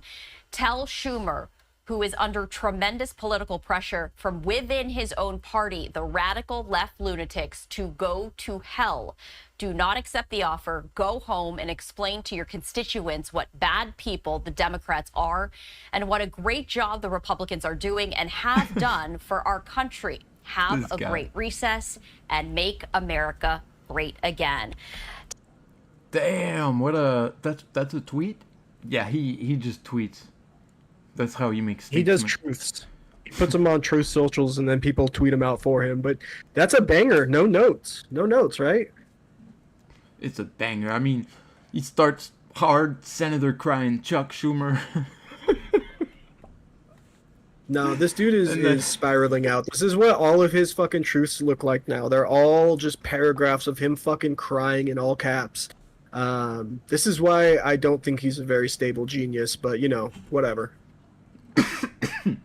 Well, it fits the meme. It's what people want to see, I guess. I don't want to see that. I don't like it, but I don't know. His fucking polling is tanking. I don't know if anybody wants to see this. I think people are pretty upset. The fucking Zoomer males are abandoning him. Not that, you know, it's too late now. I don't know about that. But I mean, I guess a little bit of opium can't hurt once in a while. That's fine. I'm not gonna take it away from you. To speak more on all of these Do we political have, like, developments, I do want to bring in political analyst Richard Gordon. We appreciate you taking Nah, I'm not gonna listen to Richard Gordon. Are we listening to Richard Gordon? No. Fuck. The other one. Federal officials open investigation into former special counsel.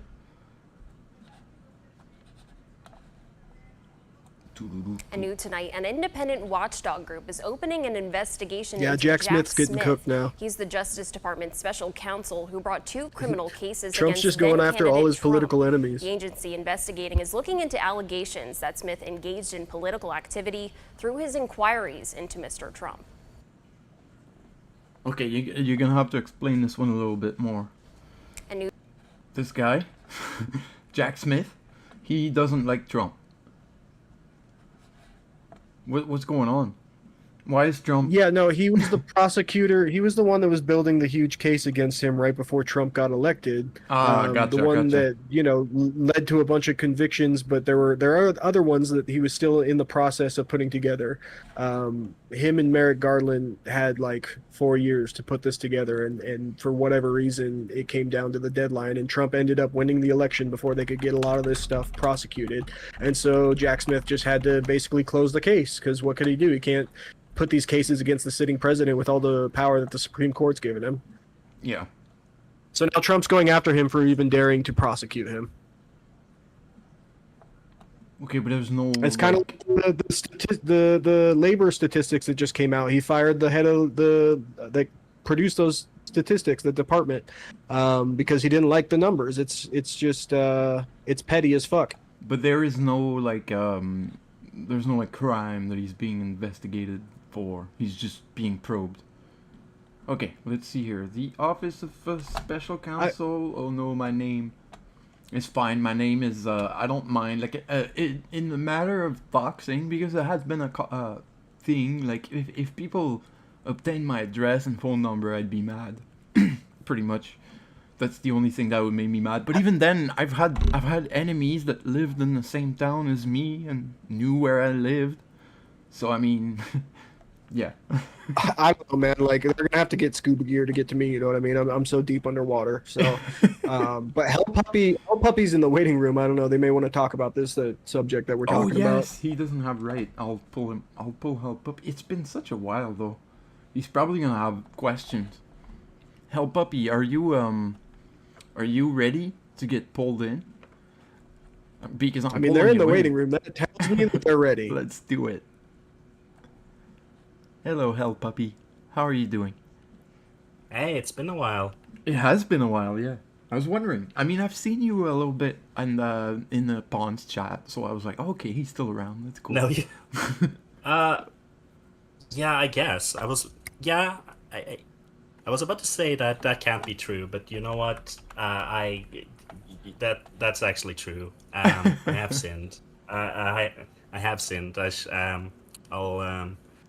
I don't know. What do you do for that? Like 3 Hail Marys? I'm not Catholic. I'm not sure what like. Me neither. I don't know I'm how to. agnostic. Salty would know. I'm not sure how to. You I'm just not sure gotta how throw to. some salt over your shoulder. You'll be fine. Okay. Yeah, I was going to say I need to call up somebody like in the Vatican, being like, what's the spiritual punishment for my sins? No, I was I was I caught your stream a little bit late. Like, hey, It you guys. started not that long ago. I started talking about Palestine. That's the first thing well, no, I started with a poem.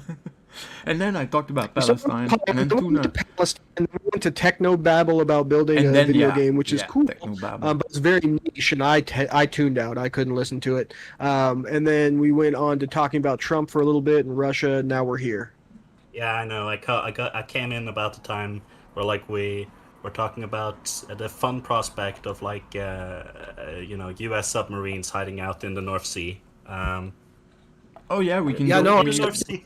We were moving on to that soon, so that's perfect.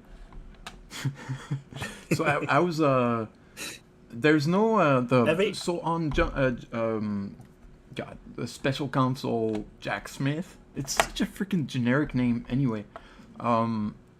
There's no like. It's the most American name. It's like It's so Jack American. Smith. It would be more. John Smith would be more American, or Dick Smith. Dick Smith would be super American. Yeah, John the Dick Smith. John Cotton. John Cotton Smith. All right, so it says here Smith used his DOJ role to influence the election. That's what he's being accused of. Jesus Christ. Yeah, basically, all these crimes that he was putting up against Trump were phony, and it was all a hoax, as Trump says, and that they were working against him in order to give him a bad name so he wouldn't win the election.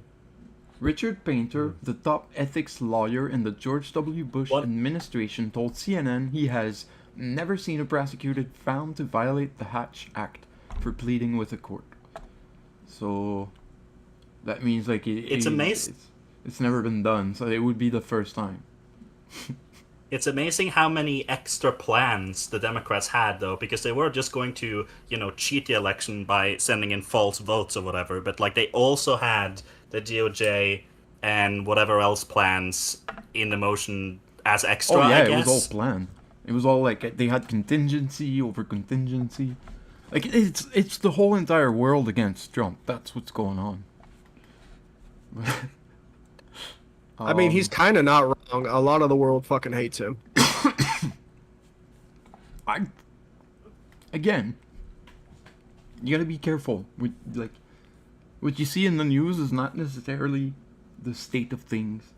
And there might be a lot of people, like people in NATO. They like him now. They want him, like.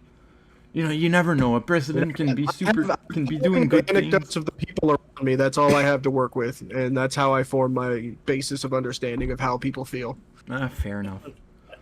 I don't know, when it comes to NATO and that sort of things, right? Like, I don't know if like is the correct word. I'm sort of reading tea leaves, because I don't know any better. But like,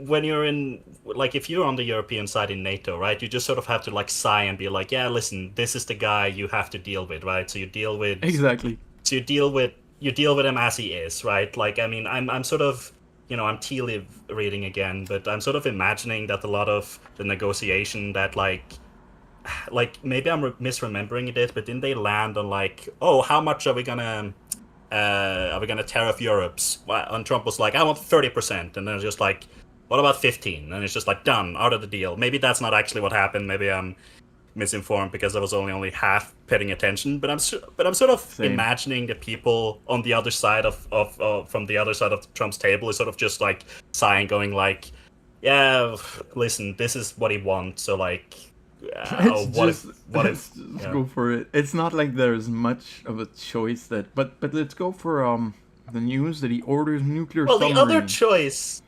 the other choice is just like, okay, let's just do the trade war, and like that's not gonna make things better. So like, sure, out of the deal here, 15%. Is this helping anybody? Not really, but sure, we'll just do the. No, and that's why the labor numbers were so low. It's because he's doing this fucking trade war. Nobody's gonna hire and start new businesses when there's tariffs on the horizon. They're trying to scale back and get ready for all these tariffs that are coming in. And then he keeps flip flopping and saying, "Oh, we'll do it in another 90 days," and it's creating a weird economy. Yeah, honest to God, I think it was one of like the Washington Post shorts or whatever that sort of like casually made a sort of thing that, you know, at a certain point maybe you just take the like bad 15 or whatever it is like tariff deal because at least that's a stable. I don't think anything is stable. I mean, you can make contracts with the U.S. all day, but we go back on contracts and willy-nilly, and then we change presidents, and they decide, oh, we're not going to adhere to this deal, actually. We're just going to pull out of the Iranian nuclear deal. But, oh, wait, fuck, that was a good idea. Can we go back on that and do that again? Oh, we can't? Shit, my bad. Well, it Yeah, does like, some damage on the foreign policy aspect of the U.S. Beyond the, like, even if Trump gets toppled, it's gonna damage beyond his. I mean, yeah, it's term. so far damaged that nobody can take our word. And why would you trust the U.S. at this point? You have no idea what's going to happen next. Because of seven aircraft carriers. That's why. Just like We're just the world bullies. We're not really, you know, the world police. The world bullies. I mean, Like- you do need bullies in order to keep order. Sometimes, if you don't have police, then the I'm gangs imagine- take over. I don't believe in hierarchy. I don't think anybody's better than anybody else, and we should have nations that have equality and you know, their own territories are their territories. Do you guys remember like what was it like 2 months back, like that news that like the what was the US ship called? They just lost a bunch of their like Super Hornets over the bow and like Over the side, yeah. yeah. I'm That's just hilarious. yeah when Spore like said Yeah, that, they dropped On an aircraft carrier. That was my job in the Navy. I worked on the flight deck and I fueled jets. So to see that shit, fucking hilarious. I was just imagining when Spore said like, okay, they had 6 carriers. So I'm just imagining like 6 U.S. like carriers like casually like accidentally dropping Super Hornets off the coast of Greenland, just like one into any day now. Oops. Yeah. There goes our tax money right into the sea, right?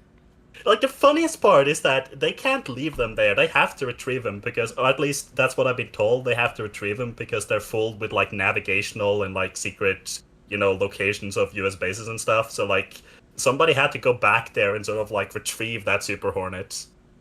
Rip. Sucks to be that team. Can't they just drop a bomb or something? I reckon Can they you just probably destroy it? They probably just drop depth charge or something. I mean, Well, both are equally. Drop this bird in the water. We're gonna have to just drop some C4 on top of it and blow it up. I ain't going down there for that. You see that? That's scary as fuck down there. I'm imagining like the U.S. nuclear fucking. I wish I knew like a name of one of the fucking. They're named after states, aren't they? Like the fucking. Oh, US the fucking- aircraft carriers, they're usually like presidents and stuff. So I was on the USS Ronald Reagan. There's the Fitzgerald. But aren't I these think there's a Bush now. But the, aren't the the submarines submarine named of after state names, states? yes. Oh, Yeah. the subs. I don't know much about the subs. I was not a submariner, but like, there's ones like the Triton. I know. So they have different names. I don't think it's all based on states. I think it's just variable. Well, either way, I'm just imagining one of them like lining up to like torpedo like a fucking sunken Super Hornet in like the Arabian Sea, which is a hilarious image. Yeah, blowing up our own fucking jets in the water. That's the tax money I want to be spent. You know, at least it's not going to bombs in Israel. Yeah, they're all Yeah. presidents. The Nimitz. They're all Nimitz Yeah. class. And Gerald R. Ford. Which one? The The Nimitz Brown is not a Nimitz class. It's a new class. The Gerald R. Ford, I think, is the newest class. They're stopped building it's the a new Nimitz one. class ones. Yeah, CVN 78. Yeah. They're getting rid of my type of aircraft carrier and building new ones. Oh, they're gonna build the CVN 80 Enterprise. Fucking starship. Yeah, soon they'll start phasing out all of the old builds and bringing in the ones that look like the Ford. Yeah.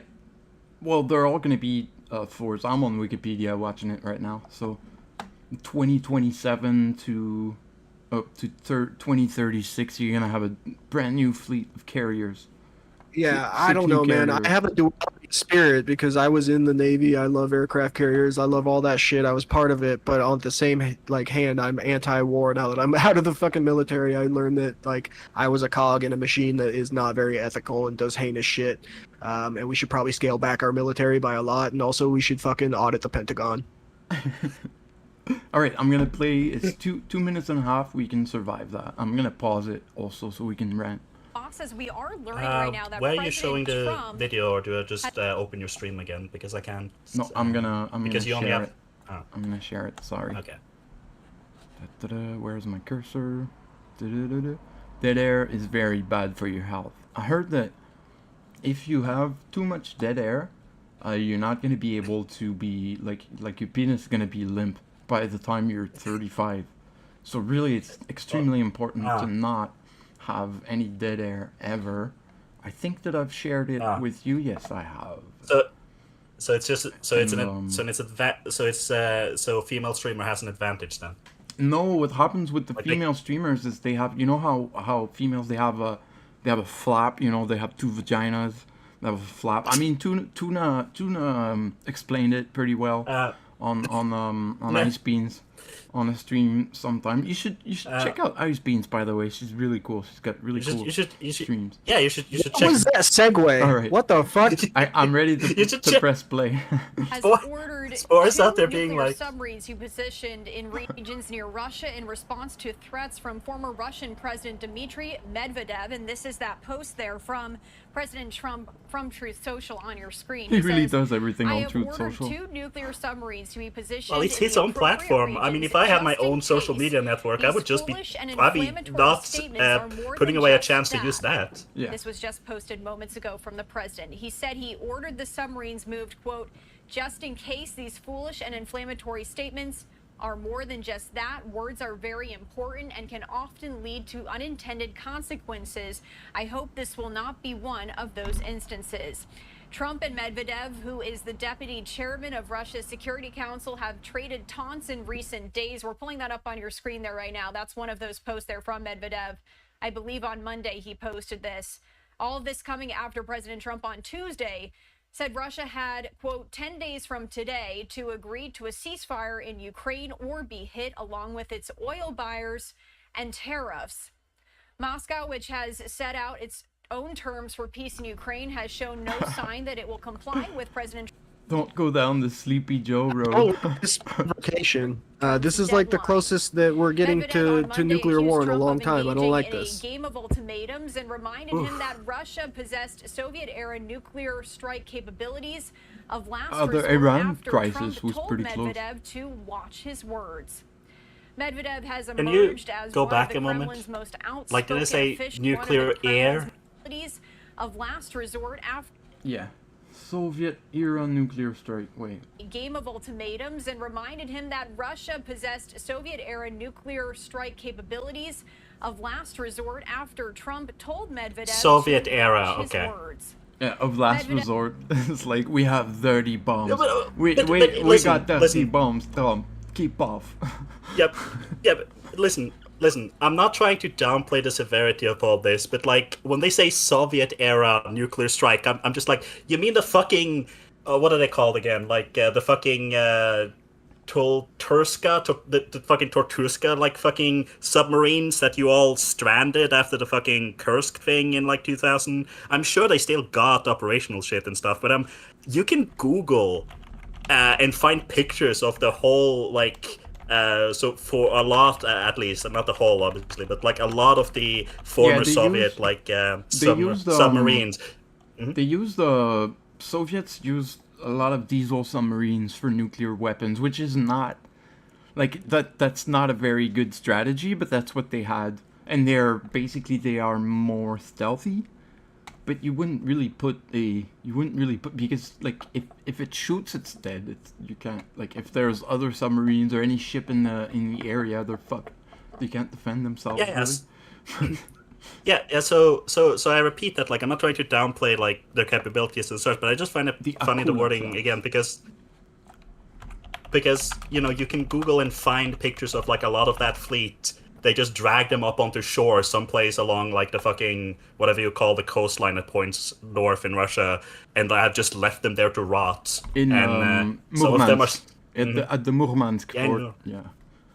Yeah, they're just leaving there rotting and like slowly poisoning the ground with radioactivity, like from the few that weren't properly shut down. It's just like, They need to be yeah, told. okay, so So they like they're gonna keep them. They're gonna keep them as like missile silos, but they need to be towed. They're not serviced. A lot of them, like you can see one here. Like there's a pilot and a towing ship next to it because when they move, they need to be towed. And the cruiser. So yeah, the Soviet stuff for the Russians, it's not very serviceable. It wouldn't survive like an assault, but you it know what? can be dangerous. It can still shoot nuclear weapons. I am. Also, haven't they exhausted a lot of their weapons in Ukraine? Not the nuclear ones though. Yeah. Like I remember not yet. hearing some reports of them like exhausting some of their weaponry and getting low, but maybe that's wrong. I've heard, I saw a recent video. I don't know how trustworthy it is, but they said that like that satellite images from like Russian motor pools, the pools has gone down by half, which sounds plausible, but I couldn't prove that. So like I don't know, maybe. They But have the idea there is that you take away half, and then you imagine that even more of these vehicles are not serviceable, or some of them needs to be scrapped for harvested for parts and so on. So you could go from 50 to like a lot more, but I don't know. Like that's like a poor Russian's logistical officer's problem. Yeah, I also don't know much about their ability to replenish stock at this moment because I know they are like a war economy at this point, and if they stop war, their economy is going to shut down. So I don't know what their ability to replenish all that and how quick they could do that. I haven't. Oh, looked they into are. it. They are capable of supplying the like on the front line. Most of the ammunition it's been manufactured. They're like they try to patch up holes with like reserve supplies, but it's because of the beginning of the war they weren't planning to stay there and fight. They thought they would take Ukraine, so like they had to sort of scramble for supplies and ammunition. But in the end, with Iran and Iran didn't Iran mostly supplied Shaheds. Back to a big story that we Wait, have. sorry. Okay. Iran mostly supplies Shahed drones, but now they've got the factory in Russia. They make it themselves. North Korea has been supplying a lot of artillery ammo, namely 122 millimeters. Oh, I was gonna say about that tweet. It was really nice of Dmitry to get on board with the Sleepy Joe name. It's funny that even people from other countries are calling him Sleepy Joe. And then Russia is like, we have more, we have more submarine. But yeah, they do have They're going to send a whole bunch of like strapping lads in that in that striped sailor shirt down to like Normansk, and like going to drag the fucking decommission. They're gonna send a going to Kula drag the submarine. decommission. No, but Yeah, like, probably. look who's in charge of our fucking military right now. Look at all the goofballs in the cabinet. Like, I do not feel safe with these people being in charge of anything tactical, especially when they're leaking war plans. So the provocation aspect makes me nervous, especially if we have China and Russia and Iran and all these people just deciding to fuck the U.S. when we're at our weakest point. Because personally, I feel like we're heading towards our weakest point, both economically, culturally. We don't all get along, and our ability to manufacture anything in this country is pretty low. I see them looking at this as an opportunity to unite against us, and then we have World War III, and that shit's scary. For all my like sort of politically conscious period, the U.S. like head of defense is that. Hello, guys. Well, what was the guy before this, like the like fuck. The point is just that I. Again, fuck. Are we? Have something happened while I wasn't looking? Are we, as the U.S. head of the military, still like the guy who was on Fox News? Yes, Fox Pete and Pete Friends? Hegseth, drunk. Yeah. Yeah. The Secretary Yeah. of Defense. He almost got kicked out, Yeah. but he hasn't. Yeah, I remember that he almost got kicked out, but he didn't, right? No, he's still there. He's still there, yeah. fucking shit up. It's confusing, I know. Could you bring up the Russian, the big Russian submarine again? On the thing, because again, pronunciation being fucked because I don't speak Russian, but like the Tulskurka or whatever, the Tulska submarines or whatever. I was told that it is a funny antidote that it translates to fat girl in Russian. So like, that's just the name of the submarine apparently. I mean, that makes sense to me. There's lots of names in the American military that are like that, like the Enola Gay and Fat Boy and Little Sister or something like that. We name our shit all kinds of weird stuff. Oh no, I think it. I mean, like it is sort of big and sort of flat on the top because all the missiles come up at the top. This is like the curse, like if you guys remember that, like the missiles that the fucking submarine that just blew itself up out in the North Sea somewhere. Well, there's three classes: the Boré class, Delta class, Typhoon class. It's probably not the correct names because, but I don't know. Here, NATO reporting name Dolgoruki. I got to bounce, brother. Wife's making dinner, and I got some stuff to do. But it was fun chatting with you. I'll jump in again next time you're streaming. I'm going to be probably streaming tomorrow after I get home from work. So if anybody wants to check out the Salty Squid stream, please do. Otherwise, have a good day. Love you guys. Bye. Thanks for coming in, Have a good Salty. one. And also, thanks everyone for being here. If you haven't already, you can like and subscribe to the stream. And that is pretty much the best way, the only way to support me. You can join the Discord if you haven't already. I'm gonna share it. Just 1 minute. And we're gonna keep talking a little bit, and then I'm gonna bounce after that. Yeah. It was a little short stream. Dugbringer doesn't stream anymore. She stopped. She's like, I saw yeah. that. I made the announcement and all, so yeah, it's done. It's a hostile takeover. It's a hostile takeover, actually. Yeah. I've taken over. It was a revolution. Absolutely. Yeah. There might be opponents. Filthy communist. Filthy communist, you are. I'm not a communist. I would say I'm You just a little bit you more. just said that you did a revolution. You just said I'm you did a closer to an revolution. anarchist You know, and that's than a communist. But I'm not an anarchist either. And yet here you are having a hostile takeover via revolution. Hey, Dispel, what's up? Yeah, I've taken over Duckbringer's channel. It's now called Swamp Dinguses. And Yeah, all the mods are being let out. They're being Stalined in the back of the building. No, I haven't changed anything. Haven't even kicked anyone. I changed the Not name yet? of the. I changed the name of the channels a little bit, just a little bit. And I'm gonna Just a keep little bit? streaming, yeah. And we're gonna make a So I mean, I've sort of shelved the game, the pawn game. I've sort of shelved it because I realized I have so many things to learn. Like there's many things I need to pick up before I make it a viable project. And I kind of need to sort of team up with other people. So I found Tuna through my adventures, and he's got a game. Yeah.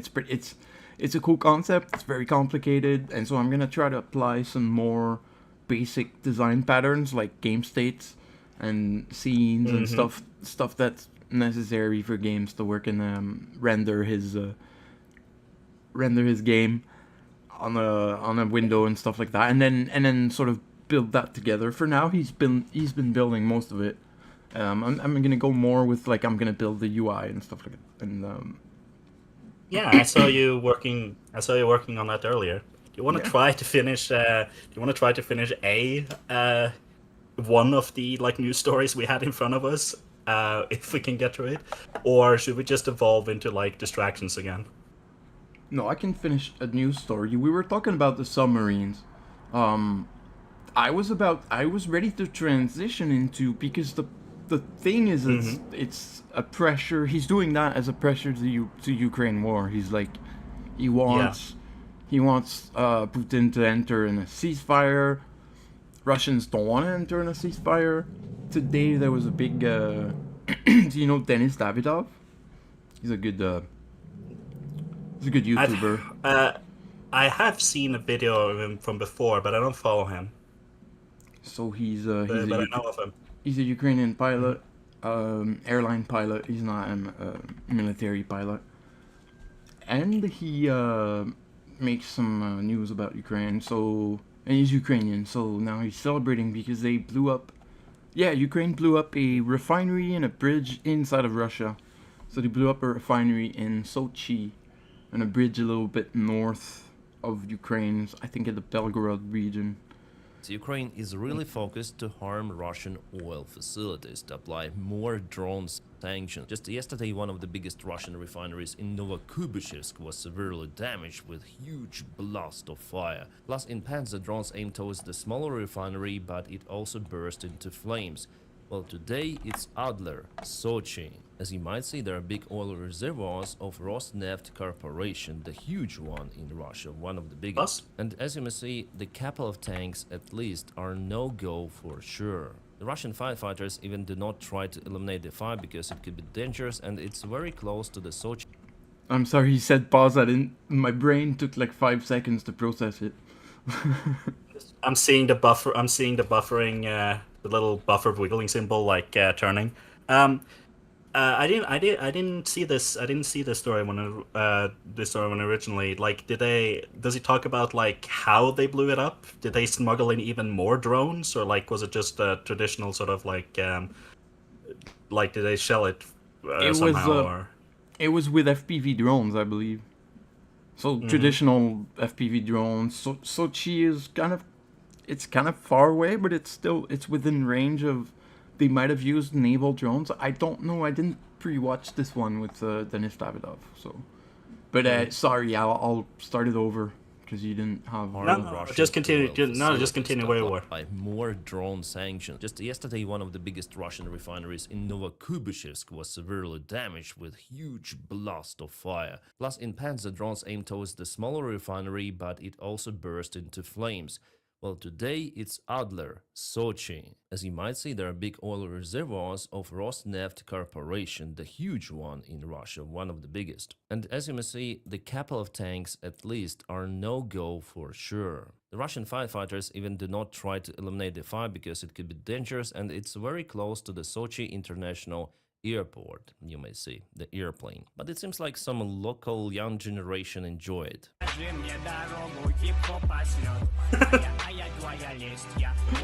They're just chilling there. Singing some rap. Yeah, nice entourage to film some sort of the sad hip-hop music video. You know, listen. Should I put them in the thumbnail? Maybe yes. If you pause a moment. Of the Putin's term, движуха. Yep. I honestly find it a little charming. The fact that the kids are just like, the kids are all right in the sense that they'll just fucking stand before the fucking, listen, if 9/11 happened today, fucking somebody will be like fucking having that in the background as like they're doing the fucking I'd be TikTok running away. dance. Yeah, but they're just chilling there. They're like, oh look, it got bombed. They just chill. I don't know. I think it's. I don't know. I want to like extract the poetic from this somehow. Like it says something about the time and generation and something about like, okay, look at the background. The fucking we're being in the middle of war. There's not much national unity in Russia. They're not united about this war. That's for sure. They're sort of like, I think the thing about Russia is that you've got a very small minority of people who decide, who have sort of an influence, and the majority of people, they'll just side with Putin, because it's kind of like you don't have people don't have civil rights in Russia. They can have civil rights. they can do things like that. Like that's illegal. These girls, they could get arrested because they're providing battle damage assessment to the enemy by filming the the damage. But if you don't I am if you I am don't criticize Ukrainian, the president, go ahead, go ahead. I'm Ukrainian intel gathering officer. I'm scrolling TikTok right now, getting the different angles from the fucking Russian TikTokers. Yeah, there's a lot. Social media provides a lot of intel, and but like as long as these people, like, they won't really get in trouble as long as they don't criticize the state. Like Russia pushes this idea of civil rights by just not. They don't like prosecute crimes. They're not very. They're like, it's selective. Like people are gonna get prosecuted for stuff if they oppose the regime. It's gonna be very quick, and so there's sort of a benefit. The people of Russia are like, it's a sort of they think they have liberty. understand. Yes, it's a sort of understanding between them and the state. Yes, It's a sort of understanding that like that you will be made an example of if you are a nuisance, but like we are happy to like not spend big time and resources if you can just let things, well, let they'll things let you walk by say and not, they'll let you say the controversial thing, but then they're gonna punish you. So it's like content creators in Russia. They have like a lot of people. They're like, there's no dictatorship in Russia. We're free and all, but like they have this liberty because they support the state. But if they ever start to say something, then they have this dangling up on over their head. Like they would have to get rid of all of the traces of them doing a bunch of illegal shit if they ever wanted to go against the state.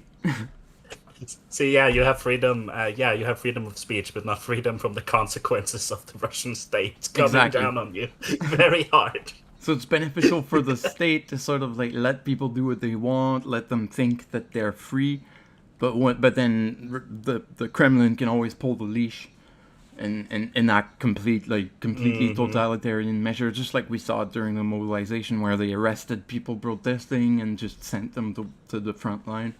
Did you see that story about like the American dad who like moved to Russia and then he was sent to like the front line? Yes. Like that went by a little. Yeah. We can watch that. What was American? I'm just gonna do it like you did. I mean, with all the LLMs nowadays. Yeah, listen. His name is John. American His name is John Smith. line. American, something like that. Oh yeah, it's this guy. 12 days. It's 12 days old. I did hear like there were some people that were like, "Oh, he died," but that wasn't true. How much you're struggling without me, and I'm so grateful that you're doing this for me so that I can do this for our family. A dad from Texas has been sent to the front line by Vladimir Putin just months after he moved his young family to Thank you Russia for the reporting, to escape son. woke America. 46-year-old Derek Huffman has been thrown to the wolves by the Yeah, I'm deranged Canadian. Russian wartime That's the regime. son is news of According to choice. his devastated wife, he is now reported begging the US This guy looks like an extra from Harry Potter. Derek uprooted his home life and jetted off to the small town of Istra, just 25 miles from Moscow, alongside his wife, their 3 daughters, and their husky. The Texan, along with And their Diana, husky. decided to move to Russia. claiming the US Did they send the What's the husky to guy? war? become too progressive. The fucking did they send the husky to war? Are you allowed to? You're not allowed to bring animals with you to war. I don't think. Oh yeah, they There's a have war Victor- dogs. There's a lot. Their war dogs are really useful, especially in trenches, for explosives. Yeah. Mostly. Yeah. But you're not allowed to bring like your own husky with you. I don't think. No. I brought this husky from home. I wouldn't bring my husky to the front line. It's a place you go to die. It's not a place for a husky. He believed he would be given a role such as a welder or a war correspondent due to his lack of experience as a soldier. So stupid that he fell for it. He looks so dumb with his helmet. Yeah, but also why though? Right? Like, He had a you think- he filed for bankruptcy in the U.S. and move to No, Russia. no, no, no, not like that. No, not like that. I'm asking on the Russian side, right? Like, do they just is this just a sort of thing of like, oh, we don't care about this guy, just send them to frontline, or is there like a plan to this, or like, because this seems like a weird sort of move, right? Because like you want to build good sort of faith or like good not relations, but you know, you want to build good rapport with like the fringe like weirdos of American society that think that Russia's on the right side of this. So wouldn't you want to heist this guy up and be like, oh look, he moved here, he's happy, look, his children, Russian society, all good. And then you just send him into the fucking meat grinder. I'm just like, did nobody care or did nobody think? No, I think it's the opposite. Like the main audience of Putin is the Russians. He doesn't care about what Americans think. So he's sending the message to Russians that we don't let Americans come here and have it easy. We just let them go fight our wars? Yeah. No, we just let them go fight our wars. Is that how the message is, really? I don't see how that works. Yeah, they are desperate. Oh, yeah. They are really desperate for meat. So the recruiters, they will do that, yeah. And then they're just going to lie about it. I think that American Dad sent the frontline Russian response. I think they just denied it. Nah. It just didn't happen. Trip to Moscow. See what Russia Today has to say about it? Lawrence Adams can tell us. Russia was the perfect place to bring up their children. I don't think they said they made a statement about it at all. So through the shared values visa scheme, which attempts to attract foreigners who reject destructive neoliberal ideologies, which Putin claims are often pushed by the West. The family made the move and expected to start pushed by gay United States and gay Europe. I think it's still gonna work. There's still people who are gonna be attracted. They're just not paying attention to this. I mean, I've seen just in the drama, just in like adjacent drama. We're gonna leave that, guys. I like the fucking this one. Look at this guy. What a dumbass. Look at this guy. Look at wait, have you seen Full Metal Jacket? Yeah. Yeah. He's kind of like Private Pile. Yeah. Only two things comes from Texas, Private Kyle, or whatever that line is. And this Russian dad. It's sad though, but it's the best job that he can get. It might be the case that he volunteered. So I think that's what happened. He volunteered during the volunteering process. They were like, no. I don't think so. If he volunteered, that would be reported, right? Like then they would say volunteered for the front line. But that's right, what it's like they would say sent. Yeah. Wait, did they? Yeah. He's because he said that they said he was gonna be a mechanic, and not in the front line. Oh yeah, okay, like that. Yeah, okay. So I mean, that's the same shit they do to Russians, and it works all the time. So it's gonna work. Is it gonna still work? Yeah. It's not because their rhetoric is stupid. It's because the people. It's. I don't think it's because he's stupid. There probably is a little bit of stupidity, yes, but also he's desperate. He got pushed into this sort of funnel. They're gonna do this kind of gang stalking and black hole.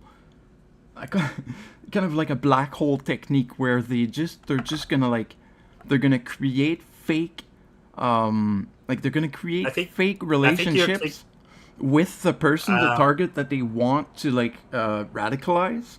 They're gonna gang stalk, and then they're gonna memory hole you're thinking of, like black hole technique. Is it memory hole you're thinking of? No. The black hole technique is like you gang stalk and then you pull the. I'm just throwing an idea that they might have dragged this guy in, but one of the things that the Russians and the CIA has been doing a lot is they're gonna interact with a target. Mm-hmm. They're gonna have agents interact with that target, and they're gonna have they're gonna coordinate and gang stalk. I don't see. And then they're going to coordinate to be like, hey, you got to come to Russia. And then at the critical moment, these people get taken out. They get taken out of the board, and they just offer. What they do is they offer alternatives. Like, he doesn't really want to go to Russia. Maybe an alternative. Maybe I could get a contract. And so you have a person who's going to be, hey, I had this contract. It was really cool. I went to Russia for 3 months, but then the rest of it was in Dubai. So they Yeah, but offer Spore, options. hold on. No, I understand what I you're need putting. to finish. I'm almost finished. They offer Mm. options, Okay, and okay, then okay. and then they pull the options off the board, and then eventually, through these options that are more hopeful and that fit with the sort of the ideal that the target wants, once they pull them, the only option left is like, well, buddy, you gotta come to Russia, and we're gonna see what you're gonna have, what's gonna happen then when you come to Russia, and that's how these people get radicalized. Mostly, I think. Okay. Yeah, sure.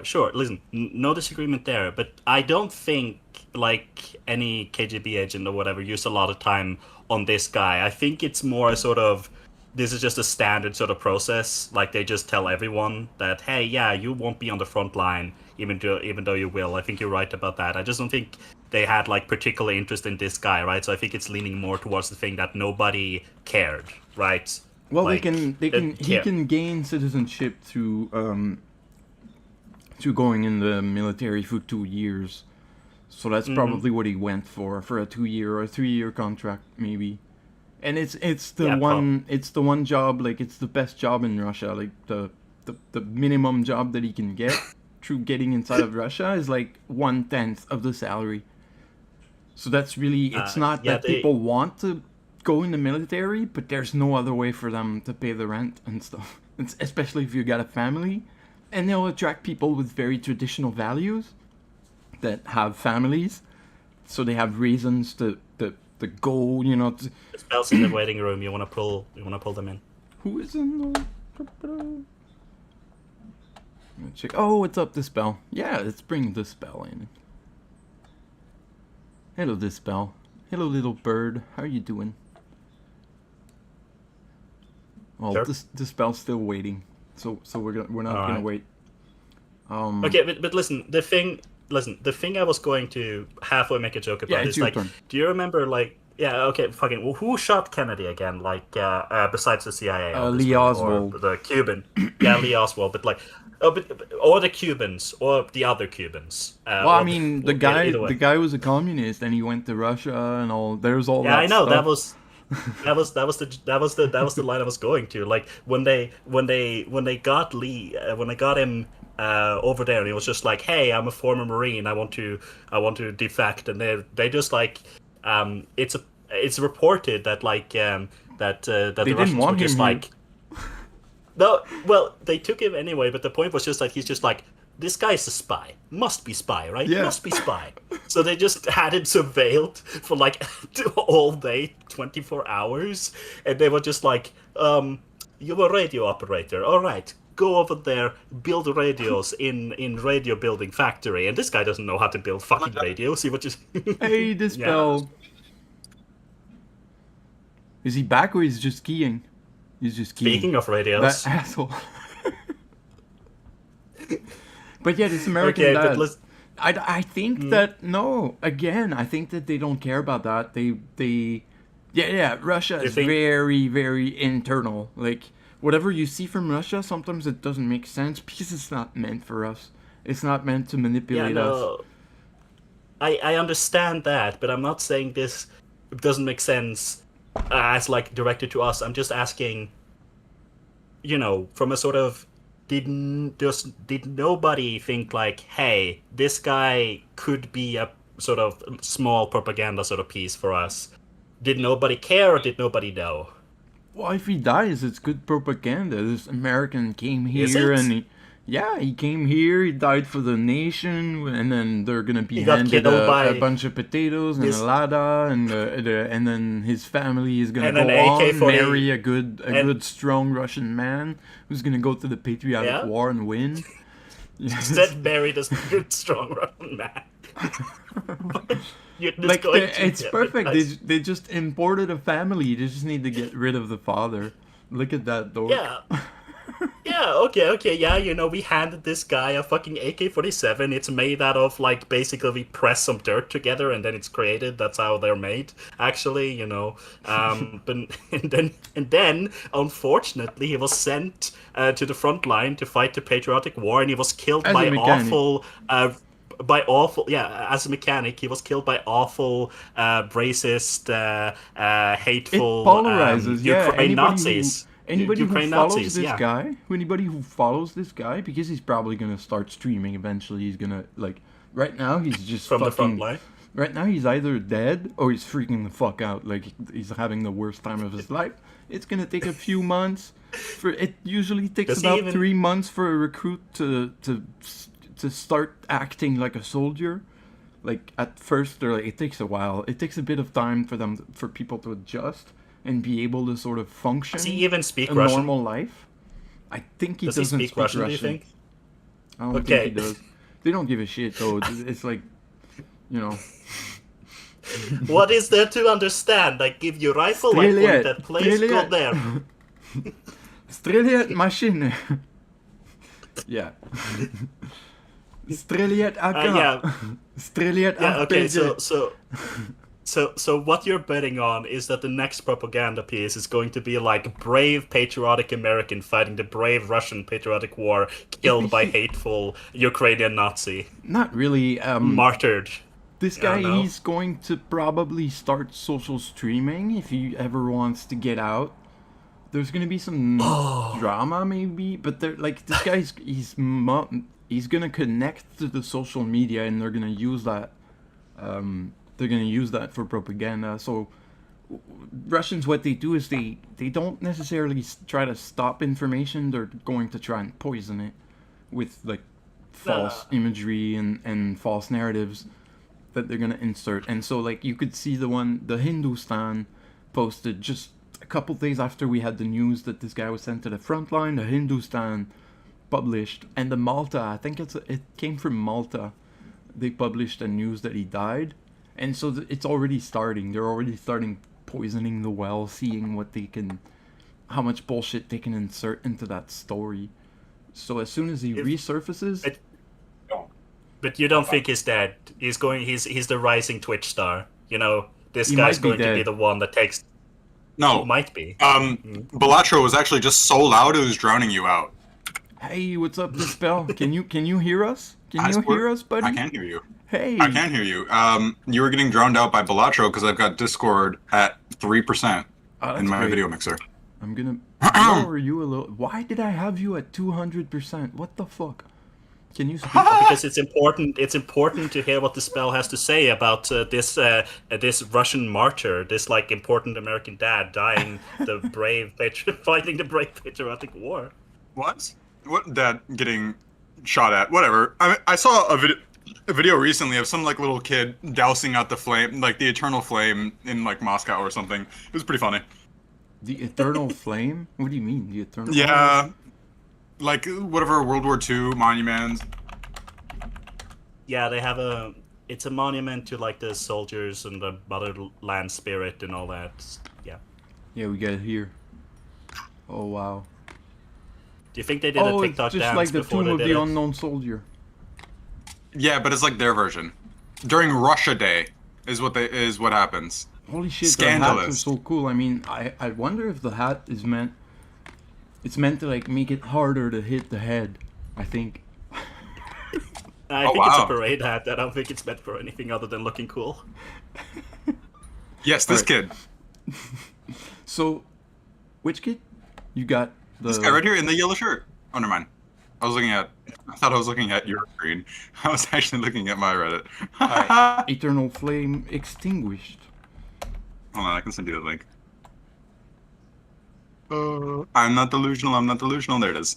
This eternal flame in Oh, yeah. Moscow, Russia, Maybe that's has it. been on fire for 40 years straight and is very Yeah, he have a but yellow- the AI. Oh, wait, this might not be the first time somebody's extinguished it. That's so funny. By a 5th grader. Well, it wasn't put out. Damn. Get these people to vote immediately. Ooh.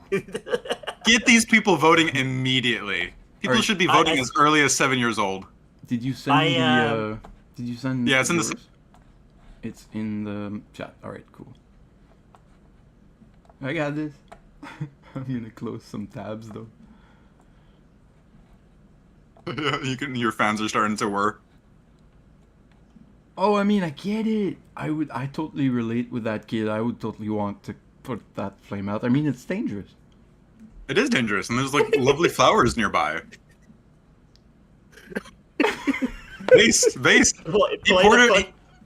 Play the fucking Soviet anthem over this. R/love /love2d Spore. You gotta explore the internet in an incognito browser. Also, I don't want you clicking on it. Love2d is a game engine. It's not. Sure it is. There's so many beautiful things. Yeah, it's cute. Where am I supposed to go? I was asking you to pull up like the Soviet anthem to play it over as they douse out the flame. I can do that. Also, everyone remember to like turn it up to 200% so it just blows your speakers out.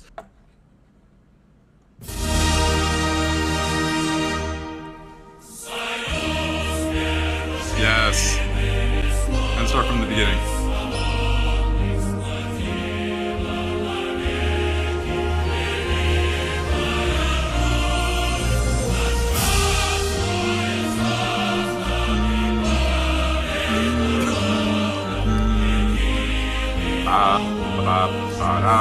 A true hero. Hero. And he makes sure, he's a real firefighter. Firefighters are probably the most based occupation out there. Have you seen the firefighters? Speaking of. Not finished. Sorry. 10 seconds. This is important. Yeah, show some respect. I'm sorry.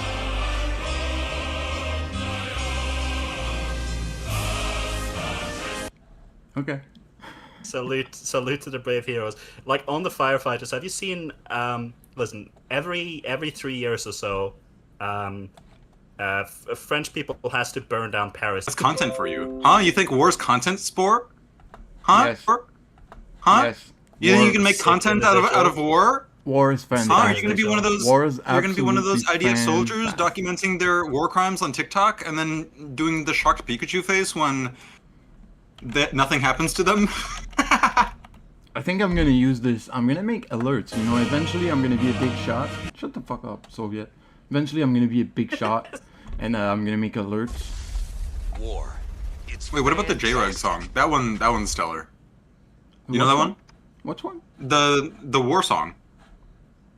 The J-Reg war song. Oh, I like Spore, if you haven't seen Let's watch J-Reg. it. Are you not familiar with the J-Reg war song? Buddy, no, I had my head stuck in stupid Only fucking want one drama. thing, and it's disgusting. They wanna die in a war. But yeah, that's They good. I wanna like die J-Reg. in a war. Just want war. And it's Oh, yeah, disgusting. It's stunning. Absolutely awesome. Hi, Lily. You need You want to Jersey die in now? war, Lily? What do you mean? I'm from the Mushroom J-Reg is gorgeous, indeed. This is the He is. Super Spore It's Super so Show. awkward. We're in the Mushroom Kingdom. Oh wait, Hey, Lily. go to King. It's the Mushroom Kingdom. Yes. Lily is the person who made the server, by the way. She is the ultimate creator. Oh, you're just gonna pin it all on me when everything. I mean, we know all of this is your fault, anyways. Yeah. No. Don't try and dodge. Hold on. It's Yeah, also face your sins. partially Spore's fault. What do you mean it's partially? You're trying to hedge and whinge and bitch I'm gonna and say- lay it onto Spore when it's all actually your fault. The reason she who will not be named is gone is because of you. Responsibility between me and Spore is 50-50. Yeah, that's true. Is this true? 50-50. I'll take responsibility. 50-50. That's a good deal. Wow. See? Wow. That's because Responsibility for he's a this war sim. crime. This It's is because basically Spore's a Hindenburg sim. again. And And That's why. No, that's I not being have nice I to have a Spore. reputation I mean, to maintain. Spore is the person who introduced her to Resi's community. You know, Oh, Yeah. that's such a lie. Please, I That can't do is it so myself. bullshit. And you Yes. know it. Well, no, it's All right, not. It's guys, so on the other hand, bullshit. We talked Spore about admitted how it to Trump. me once, actually. One time. Secular Talk is here to inform us about Trump. The first time I talked about Resi with yeah, it was at the pond. It was in the Drama Alert channel, which is funny. I'm not allowed to share Resi stuff there anymore. There's a list of Are you things really? I What, can't you've been share. forbidden? There's like a list. No, fuck, yeah. You're Well, banned I from mean, it's. sharing Resi I'm stuff. not. It's like a. You know, I have to. Sometimes it gets removed, and I have. Okay, I won't post it again. Okay, you're getting a clue. Spite Snail at work again. Jeez. Yeah. Why is he so jealous of Reservoir? It's crazy. He's 'cause he's handsome, so successful, American, and free is probably His why. girlfriend is like thick as fuck, like dump Yeah. truck thick. Yeah, yeah, and makes like hella money, has a Sorry, job. ex-girlfriend. They're not dating. What? That's crazy. No, they broke Hey, up. I just popped in so we can watch this secular talk video together. We're baiting drama over here. What the fuck you mean? You Fuck are your baiting God. drama, but it's not gonna Russia- work. Russia's blackmailing Do you know- Trump with do you know Epstein why files. It's not gonna work. It's not gonna work because nobody pays attention to us. That's good. That's actually a good thing. Uh-huh. What did you say, Salty? Well, that just means you need to work harder to like get people's attention. Oh, I was just saying. Apparently, Russia has dirt on Epstein and Trump, and they're gonna blackmail him with it. I'm Wait, gonna for play real? the video. Wait, maybe this the is the good Rush- timeline. This is the good timeline. Fuck yeah. Was issuing We're so nuclear back. threats We're against just- Russia. So that's Who said absolutely they were terrible. already Run up the doing season. that, though? All right, we can't dogpile with the video. We have to be quiet. So I'll pause it eventually, and then we can dogpile. Terrifying. Here's what he said. Let Is me this guy remind you. named Crystal He or said, whatever? however, Based on highly provocative statements. Yeah, this is I Crystal's. really awful Ask debate for now. specifically the opposite of this. Yeah, well, how okay, well, Poppy I'm stirring keeps the talking shit. Every time you unpause, it's crazy. Yeah, I know. Of the Yeah, it's former great. president of Russia, Dmitry All right, everybody Medvedev, shut the fuck up. who is now the deputy chairman of the Security Council of the Russian Federation. I have ordered 2 nuclear submarines to be positioned in the appropriate regions, He's got a whore just in ring. case these foolish and Wait, inflammatory is he gay? statements are more than just that. It's on the Words left. Is are Kyle very Kalinske important gay? and can Yeah, it's on the often left have ear. unintended No, He's only like- got one. Of course he is. Yes. Wait, really? I mean, Yes, besides being why do you think an he's atheist not communist. there? That doesn't make you gay. He Yes, it does. literally It got means with you're having an Crystal and identity changed his crisis. entire identity. Crystal is doing this all to him, making him get the earring, dyeing All his hair. communists making him are tan. gay. She's psyoping him into being gay. She is. All communists are Crystal gay. turned him into a gay It's man. simple. Go look at Kyle before he got with Crystal, and he looked totally normal. Brown hair, just normal white dude. Now Yeah, he normal. looks like he's trying to be an NSYNC. Wait, Lily, which one is which one's the bottom ear? Is it the left ear or the right ear? Submarines into position, like issuing the nuclear left ear. threats against Russia. He's a who, bottom. by the way, is also a major nuclear Bottom power. media. This is like. Of course he's a psychotic bottom stuff. to Crystal. It's psychotic stuff. Even if you say, hey, you know. Does it it's really just- count it's if just you're shit talking, bottoming to a woman? It's just, you know. It puffing is. his If you're chest getting out, pegged by a standing woman, it 10 is toes gay. down, and like, you know, trying to be I a don't tough guy. agree. It's still I mean- fucking horrifying. Let's watch the Right now video. they're all small. By I'm the gonna way, make it bigger.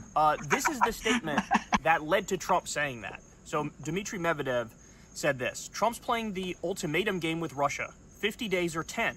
He should remember 2 things. 1, Russia isn't Israel or even Iran. 2, each new ultimatum is a threat and a step towards war, not between What do Russia all and the Ukraine, wolves do? but with his own country. Don't go down the Sleepy Joe road. Yeah, that was epic. The Sleepy Joe real joke was epic. Medvedev, funny guy.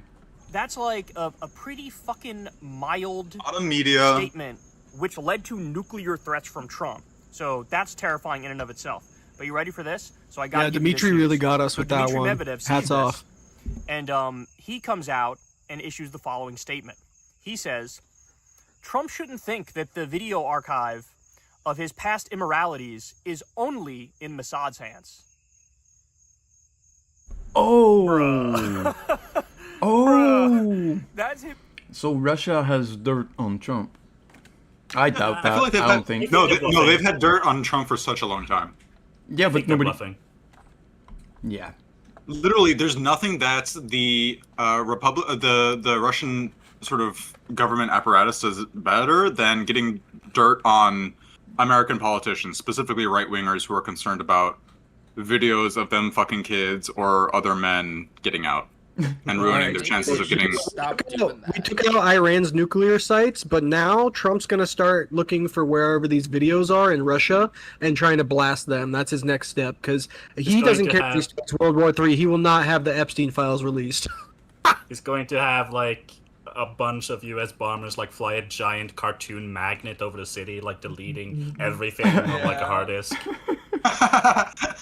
It's literally fucking like a Phineas and Ferb plot. Holy shit. Yeah. What do you want to do Trump's gonna today, approve President Trump? Zelensky nuking Moscow. So we all agree the president of the United States currently is a pedo, right? Yes, of course he is. There's a good chance I have enough that he evidence is. to conclude that. It is crazy Why would to we me disagree? that Lily wants Republicans to be less gay. What? Wild admission. I don't know. Gay male Republicans are some of the scariest motherfuckers on this planet. I'll they're tell you the that. worst. It's not that I want Republicans to be less gay. I just want all the ones in the closet to get out of the closet.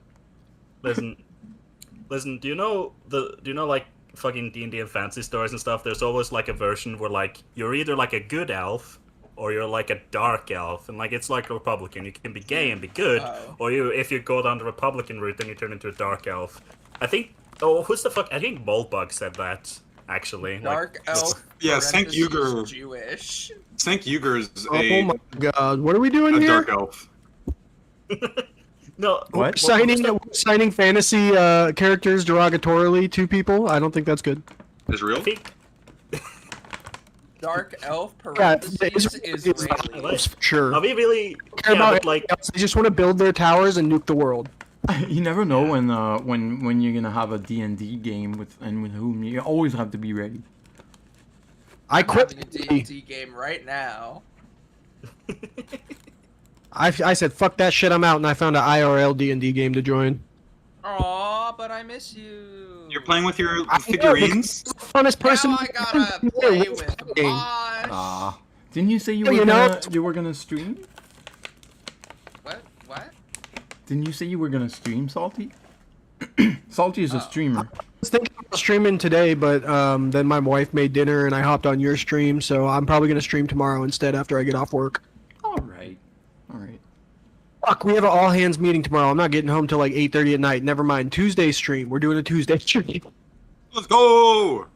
How hard can it be to drink alcohol and play Cyberpunk? I don't know if I'm doing a. depends on how much alcohol. The cyber drunk streams aren't doing so well. Yeah, Lily, you weren't even watching really? his Cyberpunk stream. I was watching no that. It shit. was You're a fake fucking fan. No, I'm not. What? Yes, I'm you are. criticizing the Cyberdrunk streams. I'm criticizing No, you them. weren't. I don't like them. Yes, I. No, oh you my were saying God. he's not doing enough of the Cyberdrunk streams, and you weren't even No, watching. I said they are no effort. You're such a fucking snake. It's crazy. Look at No this guy. fucking He's Wander like Duck me. Bringer Look at is this being guy. committed to a He's mental clearly a institution black hat hacker because trying you wanted her to manipulate associate me, with trying Resi. to social engineer me. It's always it's always because of Driving the. from drunk in Cyberpunk in first person is actually a skill. It's not no effort. It's better effort than all these drama slop tubers that just watch other people talk about drama slop. Well, Agree. Talking they often about do other it people while talking playing. to Not covering drama right now. Yeah, we're watching gay bottom talks. Tell us about Guys, Trump. Morale and Beckett had a fight in a VC. Who? Morale and Beckett. Who? They had a Who? fight. Who? Let's watch Morale and Beckett. Well, right. It's not. Right now, This is what I'm talking about. Of that drama slop nonsense, and it's not entertainment. Hey, shut the fuck up. We do know about drama. We're like super. Wait, he raped again? So right now there's this guy Yeah. Leo. The it's drama I think is about Leo and minors Leo in Discord. Convoy? So yeah, that's Leo What Convoy. That's how it minor did started. Leo Convoy raped today. No, he didn't rape. He had a person that was not 18 in his server, and he was like, when you're gonna be 18, you can move. And then he murdered You can move in my house, and that's what happened. That person moved in his house. He's like 40. Wait, I thought that and was then Vosh. and then kicked him out. Vosh was like, when you're 18, you can see my cock, and that's pretty rad. I mean, I would that's argue. Vosh's therapy. Well, I would argue that like actually grooming a minor to move in with you when they get to 18 years old is, well, I mean no, it's just wrong. And then the thing is, he kicked her out. Are you saying I've been wrong 14 different times? Yes. What the hell, Spore? You're generally. But they were all trans. I helped them discover who they were. I mean, listen. And then I pimped them out. Well, listen. I don't think we need to. Yeah. I don't think we need to worry about Wash unless he buys. What's the place you keep horses? A farm? A stable. A stable? A stable, yeah. Okay, unless he buys like a you can stable, keep it at a I really don't ranch. think you need to worry.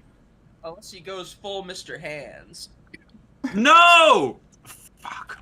The goon folder was enough. That was enough for me to check out. Yeah. Actually, no. The election was enough for me to check out. I feel like I watched Vosh, and I already knew. You could smell it on his breath. You kept watching, you sick fuck.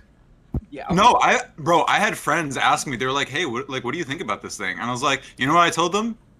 I was like, I think he is somebody who can synthesize information and headlines incredibly well and filter it through a lens that is left adjacent. And as long as you keep your perspective of him to that, he's perfectly fine." Unless you don't ask any more questions. And That's Harvey exactly Weinstein right. Was a great producer. Was he? As long as you don't watch the I streams, don't know. I'm just and you using just that watch as the an clips. example. Yeah, one time I asked him for some advice on some fucking socialist shit, and he just told me to find my local org. And I said, thanks, buddy. That's a lot of fucking help. Fuck you, loser. Find your local org. He fucking mogged me in DMs for sure. I would ask you about your local org, and then I would like sort of. I do know about some if you know IWW, they probably have a Spore already local knows your local. Spore already knows your local org. Yeah. At the time, I was trying Or to is your get local org? some more information about getting unionized for veterinary technicians and veterinary assistants because there's not a union for that I'm aware of. But I got out of the corporation and now I work at a really cool hospital that I don't need to unionize at because they treat me like a human being and pay me well. Well, I would tell you to try to find IWW, Industrial Workers of the World. They generally have I'm local pretty sure that's groups. the link he sent me. And the local groups, what they generally do is they sort of link. They don't do shit really. They're like old school communist.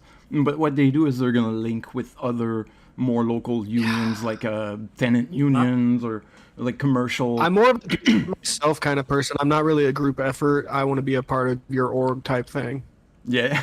Mm-hmm. The tenant union. Like I'd like to start this org and then walk away from it. Oh no, but just to get like information from them, you don't have to talk to them. You can just check their website. What? Not that I would know, but couldn't you ask if you're not unionized, but is there a union that operates in your field? I'm sure you could talk to them about it. Yeah, that might be the case. I haven't looked too deeply. Like I said, I got a new You job. don't- I got out of yeah. the corporation, and now I You don't love have where that I'm need at. So my anymore. desire to start a union is very minimal. Yeah. Maybe someday. Absolutely. Oh shit. Hey, it would be nice for the entire industry, though. You know, I'm not the only fucking person. It would be great for people that do work in corporate medicine to have a union and have somebody have their back because they keep jacking up all these prices for medical shit for animals, and the technicians are not seeing any of that money. It's all going to big corporations. These fucking big I don't know. corporations, So I eh? can rant about my niche fucking shit for days, but continue with what we were talking about before. Yeah, we were listening to Gay Bottom talks about Trump's and Epstein. Well, hold on, chat. Can Is we there just a chat? restream Is- Resi and call him fat? You're all chat. There's no chat right now. This us. No, everyone in this VC besides me is chat. Yeah. Oh. But what do you want? So we're all bots to you? Is that what you're saying? Yeah, can we restream Resi and just call him fat the whole time? No. Why do you like Rezzy? I do not like Rezzy's stream. It's so boring. Rezzy's Oh, cool. I don't like his stream either. Ah! I just call him fat. You can call Salty fat. Why would I do that? He's a veteran. That's Yeah. evil. Because you're evil and you hate America. You're like I'm not a woke evil, communist. I love America. I'm a fascist. I love It's fascism. slander. Okay, I'm extremely fit, and I'm getting more fit as we speak to fight the Nazis. The Nazis aren't sleeping. The Nazis aren't taking Hoorah! a day off. Who You're like a reverse. I'm one of the Nazis. You're Stop a it, Lily. reverse. Stop it, I could Lily. take it. I'm not worried about it. I'm Yeah. an, Yeah, You're like- it's true. I'm an Salty could take eco-Nazi. me on. The fuck is that? Oh no, no. Is that I'm Mecha Hit? He's a eco-Nazi. Nazi, but with anyone parentheses who around the word anyone who Nazi. pollutes needs to be killed. No. An eco-Nazi would be any Jews that pollute get killed, and anybody else is like, maybe like a slap on the wrist. Yeah. Actually, the funniest thing about eco-Nazis is that they love oil companies because they're stupid. Oil companies. Incredibly dumb. Oil companies are the best. Like they drill- have the they drill. best measures to clean the. It's the paradox. Like in Canada, if there's a disaster, the ones who are gonna save the wildlife is gonna be Enbridge. It's gonna be the oil companies because they know how to do it and they have the money and they've done it because they had to I clean up feel behind like part of themselves a that- couple times. I feel like part of that is that regulation holds a gun to their head and said, "Clean it up or else." Yeah. So they do have the expertise and they've developed this sort of like Enbridge has developed and like Oh no, I know what you're talking about. I know what you're talking Monsanto. about. Monsanto are they're the leading company in organic like seeds and organic products. Like the ones that you would think of the most evil, they generally invest in the other side. So I guess that's what eco-Nazis are. Yeah, so like a lot of oil companies have started to sort of angle themselves towards being an energy company instead of being a oil company. Yeah. I remember there was an article talking about the Norway Sovereign Fund that comes from mostly funded by like a state oil company, and they used to be called State Oil. In it's been years now, to my understanding, like 2006 or something like that. But they've changed the name to Ethanol and sort of angled to be a energy company instead of a oil company. Yeah. So yeah. I mean, it's a wild take, but it's kind of part of the solution. Like this is Can kind of what. be. Well, if What you is the can final solution? kill them all. Eco-Nazi. If only there was Oh. a solution to all these oil companies rebranding All these themselves. CEOs. All these oilers. All these Lily, Oilers. Not What are your thoughts on better. Saudi Arabians? Do you have anything against Muslims? Yes. I have something against them because I don't respect their oil. They I just have have to dig something into the against they all just have to dig into the ground and then it comes forth and that's nothing. Like I only respect oil if it's extracted from places humans shouldn't exist in, like the bottom of the sea, where the environment hates us. That's the only oil I respect. I don't respect it when it just bleeds from the ground. Well, I mean, I think Yeah, I think religion It's is. Arabs. I think religion is it's 'cause cringe. we're all human. I think religion is cringe, but I would probably like if the right to be cringe was ever threatened, I would probably I would risk my life on it. Like Have you seen religion, the shit trucks? It's Have you seen the poop it's trucks in free Dubai? speech. Freedom of religion is super important. The freedom that I have to not believe, to not be forced to believe in something is the same. Like if the people who believe in shit, if their freedom to believe in it is threatened, then my freedom to believe in nothing is threatened. So it's just automatic. It doesn't really matter what I think of Muslims. I support them because it's just like whatever they think they have their belief. Support Muslims' right to kill our planet. That's right, sport. You support Muslims killing gay people, sport. Whoa! I don't know What about the that one. Oh. I Yeah, didn't. I didn't say any of What that. happens when You- this you, war Yeah, think of the years awful thing comes they into would do to conflict Kyle with here. That is itself? you're trying to smear me here. That's unfair. But that's fine. That's fine because No, Because- you just can't handle my freaking But wisdom. Spore, listen, before you channeled Voltaire, I was asking you, since we're talking about Saudi Arabia, have you seen the poop trucks from Dubai?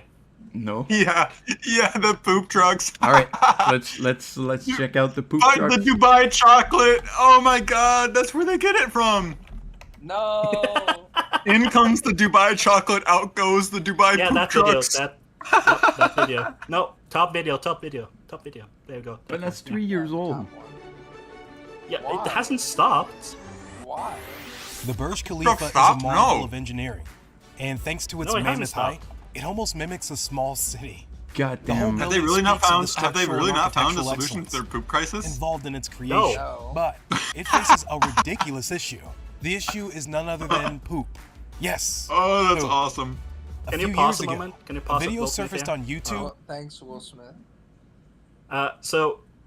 Will Smith, there's a video somewhere of Will Smith doing a commercial for like a sort of a place in Dubai that is like the deepest pool in the world that has like a whole like sunken city in it that is for people to like a do diving dives breakfast. in. Okay, Yeah, but we can't Oh, branch yeah, out into but- too yeah, many things at once. Yeah, but the punchline. What, are you not here is- schizophrenic enough? The punchline Hold here is on. just that Will Smith, big American like star and all that. The group who built this pool and is their project is the Bin Laden group, which I always What? just find so. Well, the Is that Bin real? Ladens are a very wealthy Yes, family. yeah, like Osama bin Laden is from a rich building tycoon family in. Oh, that's in, right. And he left to be an edge Be a lord weirdo. in the desert. Yes. Nah, I mean, Yeah. there's a couple other He's of like these Ted of this Kaczynski. family that are involved in the bombing of that place. The Teddy. Ted should have just taken the estrogen, bro. What the fuck? Is that what you would have done if you didn't have the E? Depicting a large number. Yes. So okay, Muted there's it. a lot of yeah, I muted it because I don't care about the A lot of AI poop. voice. There's a lot of poop. Yeah. Okay. There's so a the long context. I mean, line I of get it. cars. I don't And need I've been someone explaining. shitting like it matters.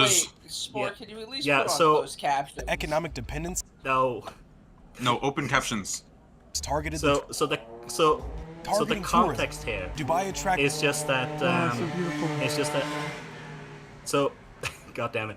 Okay, so here's the thing, Stories Smug. are Like, welcome and assume on and come. I to will a world strangle that- you, you fucking- Project in Dubai I is will Mute Lily. support- Literally just mute Lily. advertisement and Device running cost support. of any project in I Dubai. can't. I could, but I sort of mean, like birds So I'm chaos. not The cumulative If I cost want of a lot of debt. silence, I'll And just the hop overall in debt of Dubai in is the more than the question GDP. mark channel. Okay, Countries listen, like the US listen, have a much Dubai higher debt is to the GDP. most expensive city in the world, basically, but they don't have a sewer system. They built this entire thing. They don't have a sewer system, so this is how they get the poop out from all those expensive buildings. They just have fucking hundreds of poop trucks that just fills up every fucking day and just drives it into like a lagoon of poo in like the desert somewhere. Yeah, and it is septic holes, yeah. insanity. It is That- insanity, and because like you're the richest place in the world and you haven't built the sewer system, and the other thing, and you know this is like the most fucking lefty take in the world, but it's just like, listen, if you're going to have hundreds of truck just going the same place every day, build a fucking train, build the fucking poop train, for God's sake. What? That's the train would be Nazi cool. take, not the lefty take. What the fuck? Lefties hate cars, you know, like Dubai is like awful in like in a sort of like it's bad at being a livable city, right? It's not 15 minutes walkable and all that. So you know, Well, we it's shouldn't made for have. rich people. It is a cyberpunk dystopia. Yeah, Yeah, it's exactly. it's the best city in the world. What are you talking about? You just need to go touch grass in Dubai or something. There's grass in Dubai. Yeah, that grass is expensive. Yeah, it's expensive grass. Yeah. Why did they not Look. use the poop to grow the grass? Yeah, to That's fertilize what they're it. doing. You have Yeah. to. I have to process it somehow. I think. I don't But think that's you can what just that's dump what it they're on the doing fucking here. plants. Look, that's True. literally a Yeah, fountain. they must Those be are fountains processing of it. poop. It was ditched. But here's the thing to understand. The whole discussion does not mean that the Burj has no sewage system, but it stands for the fact that this building's sewage system is not directly attached to the city's main sewers. Reason being that the city's sewers and sewerage facilities lacked capacity and cannot hold it for a building that would be such a huge source of influx. The focus at the time was just to get done with the project and start generating revenue, because that was the need of the hour. We couldn't build the sewer system because of money. Who needs a sewer They need to system? open it as soon as possible. It's like amusement park lot. Are these people like me playing like City Skyline, where I'm just like, nah, I don't use utilities. No, this entire city is an international amusement park for the richest people on Earth. True. No, it's also a slave city. Don't you want to go to the tallest building? We built it with slaves. It's literally this is 7 tons of poop every day. Again, me playing like City Skylines, yeah. This is the most evil... But there's no slavery in the City Skylines. Well, this is great. Oh, you don't have that mod? Thank you. But I still I don't have that mod. At least not in City Skylines 2. But I still respect the Muslims' right to religion. Doesn't really have anything to do. But thanks for sharing the poop things. No, I mean we have poop. Thanks to poop with us. We do that in the Western world as well. You know. We poop. Yeah, we do. poop. Everybody poops. Everybody poops. When I was young, I lived next to a river, and there was a lot of agriculture, and we didn't have sewers either. It was septic tanks, and there was a truck that came to pick it up twice a week. So that means my poop was in a tank for like 6 months. That makes sense. But you don't live in the most expensive place in the world, right? That's like what makes this like an insane contrast. Well, I mean, Canada is kind of expensive, but it's not the most expensive. Does it matter how expensive it is if like the very Kinda landscape, if the very landscape is hostile to you making a sewer? What do you mean? It's not hostile to making a sewer. Why? The Romans build like aqueducts in the desert? Yeah, he said that it was because of money. Okay. Yeah. Yeah, it was just like, hey, we need to have this thing done. Don't skip out on the sewer system, I guess. Yeah, it is an amusement park after all. I mean, if the ground was hostile to you digging in it, how did they make the fucking pool with the sunken city? I don't think that's They made a gonna hole. fit. They didn't make a tunnel. Ah, yeah, that's true. See, I I feel didn't like you think guys about would be a that. big fan of the whole solution to sea levels rising. Build a big wall? No, the whole solution. Oh yeah, dig a big hole. Yeah, Where? dig a big hole to counteract Where? all the ice that's melting. Where? Yeah, okay, but yeah, where? Where does the big hole go? I want to know which country just get fucked. It doesn't have to be a country. We can do it in the ocean. We can do it in the Gulf of America. Yeah. Somewhere that's true, shallow. actually, yeah. Okay. How about okay, wait? How about understood. this? Between Britain and France. How about the South China Sea? You know? It's very okay. deep That's not bad. between Britain and France. We can probably do a couple of them in all honesty, right? Yeah, because like, you know, yeah, I think we need to counteract China building like artificial islands there. I don't think that helps. Isn't the It's going to raise sea Pacific levels. Ocean the largest ocean? Let's do it like in the middle of that. The furthest away from everyone. Yeah. Check this out. And then let's just blow up a bunch of nukes in the ocean. And I think that'll Yeah. fix everything. Yeah, yeah. You know, the I fucking think some there was a scientists came up with a plan like this already. yeah, unironically in like the late 50s and early 60s, there was unironically a program in the US to build canals using nuclear bombs. Oh, nice. I like this. This is a good idea. They also did some experiments trying to I do don't think they're mining okay. with atomic bombs. If only we could make them radiation-less. Now, see, that project actually went through. They did, in fact, try a mine out with a nuclear bomb. It's like an early version of fracking, where like they're going to push gas and stuff up to the surface. Wow. Right, we're gonna watch a nuclear bomb on the ground because you mentioned it. I'm trying to like underground nuclear subsidence crater. Can we watch a compilation of nuclear explosions? Yeah, so that we know what to look Literally forward to. Sulfur posts that like every other week in the Discord. Yeah, true. Yeah. I jumped in a little. I posted a few That's her ones fan too. fiction, right? Let's go nuclear bomb test yeah, this one. Holy shit. Oh, I love this. I love the fucking, I forget the name. What was the other movie? War. No, what was the Barbie movie's rival thing? Heimerdinger? No. Heimerdinger. Heimerdinger. Oppenheimer. The Barbie movies that's- other that's thing. true. I'm like, wait, the Barbie movies other thing, Oppenheimer was released at the same. Oh, that's a deep one. So the columns of smoke here is just to be able to see the sound wave. It's not an effect of the bomb. They just drop them. I love war. War is fantastic. It's good for, yeah, it's good for everything. It's one thing she wants to die in a Can we play war. Black Sabbath? Can we play Black Sabbath War Pigs? No. In Can't. memory War of house. No, it's Osborne. gonna. It's gonna be taken No, off. that's I don't wanna. copyright. I don't wanna get it. My VODs can't do taken a off. Fantastic. Yeah, Something- Yeah, that's copyright. Sport's got a bright future of YouTube that he doesn't want to Yeah. get demonetized, like some other people he's associated with previously. Well, it's Yeah, also listen, just because. yeah, listen, you need to be. Thanks for the It's clip. also just Yeah, because so- sometimes you gotta tell them no. Just because, you know. That's how it is. Yeah, so I agree. Sport. Sometimes So you just Sport, gotta open tell a up. woman no. True. So Yeah, I Sport, gotta put the so woman Sport, open back up. in her place. So Sport, open up ChatGPT and ask it to make like a copyright-free version of like Warpig, real quick. No. No. That's not the that's No. not the program. That's fucking evil. I don't wanna do Fuck that. you. Fuck you. You are evil, Hell Poppy. Fuck We are- you, buddy. We're watching nuclear bombs. That's what's happening. Yeah. Yeah, and then we're gonna Not talk evil. about AI with nuclear bombs in the background.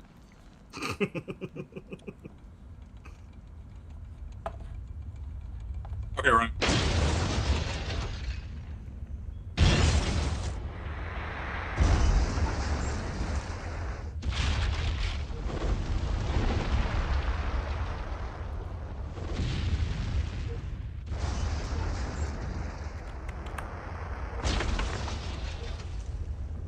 This spell, there's beeping noises coming from your microphone.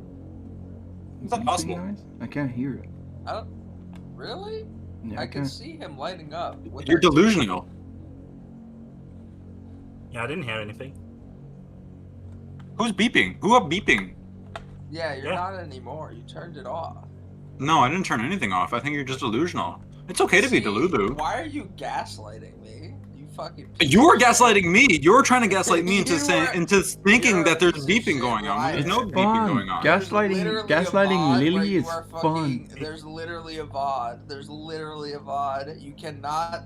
You stop lying. Listen, gaslighting you, Lily, is fun. So you're gonna have to like roll No, with it it. is not. It's not Or fun. make it less fun to gaslight you. This can only be fun if you're a terrible person. We're all Wow. terrible people here. You're in good company. I mean, we're watching Well, at least nuclear I'm bombs. terrible. Person, you guys are. Yeah, I mean, I like Reservoir. Like, so I'm doomed. I'm basically going to hell. Yeah, that's fucked, dude. I know, right? You must be in a deep depression. If you like Reservoir, yeah, Lily. Yeah. Care to Do you explain? do you have daddy issues? Is that why you like Reservoir? Well, he did leave me and my mother, yeah. Reservoir, or your dad? I think both of them. I think Reservoir was by for a little bit. Not mutually Reservoir left exclusive. you? God damn, Resi keeps Making people up. You're trying to tell me that I'm gaslighting you, and you're just like making people up because you think it's funny or I've something. never heard of this person in my life. Me either. Never heard of this person. we're You're back. literally delusional. Why are we live again? I thought Where's we that were picture? ending. What the fuck? Oh. Because there's more nuclear bombs to watch, and I'm not finished okay. I'm not finished my overlay. I'm supposed to create. Look at this beautiful city. I'm gonna put I a like little it. bit more trees, I like at least, and then I'm gonna call it off. But I mean, it's really nice for you to be here. I like it. I like this format, like going in live. I'm starting the video in my own channel, talk about the things I want to talk about, and then just let the chaos reign. How dare you? We are a sound, structured, and professional bunch. Sound structured. What does that mean? How like sound music? and structured. Oh, okay. Genuinely no comment. Yeah, no. Well, are you I'm telling not me that taking sound doesn't credit. have structure, Spore? Sound Trying to does gaslight have me. I lots went of to structure. fucking. Physics and all. I don't think. Yeah.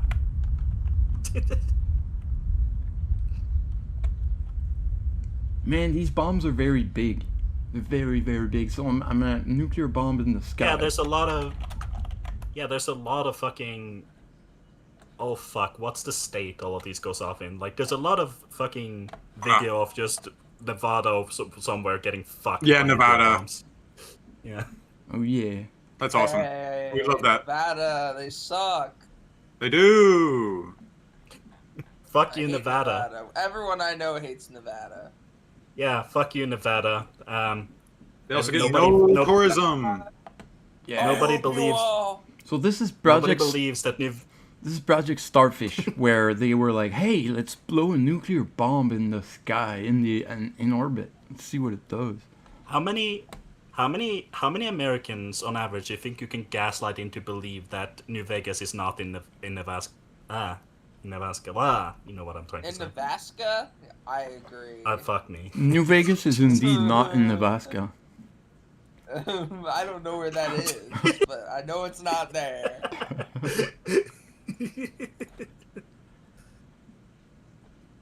Look at this shit. Why would they do that? Apparently it was. Oh, why do they have Ebola on the screen? A what? Nevada. I couldn't say. No, it's I couldn't the. say the fucking It's word the for some rocket. reason. It's the They've plume got of like the rocket. They've got Nevada artifacts. I wonder how many people you can convince Black Mesa was real, you know? Black Mesa was real. Well, What do you New mean? Mexico is real.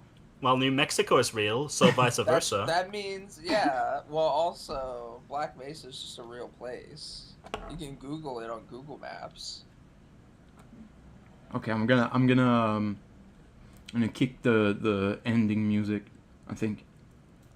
Because we're gonna end the stream. Yeah, it's been Right 3 after hours. I posted your link in all those self-promo channels. You're Yeah, Lily, how come you don't promo my stream? I Why hope don't you didn't promo do my that stream? because I You don't do it invite myself. me onto your stream. No. Okay? I don't even know when you're streaming. That's such a lie. I add everyone in the ponds, including this place. Yeah, You're such a well, liar. I don't have notifications on for either, so Uh-huh. Got it. maybe you should just message me if you care so much. Maybe. Well, I did today. And what did you say? You said lol. Huh? Wait, what? No, you didn't. You said No way. LOL, Man. and there was nothing else. Yeah, okay, hold on. You What sent me a an random- emotionally you sent distant me- bitch. You sent me a Reddit link about fucking. You sent me Destiny's Reddit, and I don't. Ah, wonderful. Thank you very much for coming. That was very fun.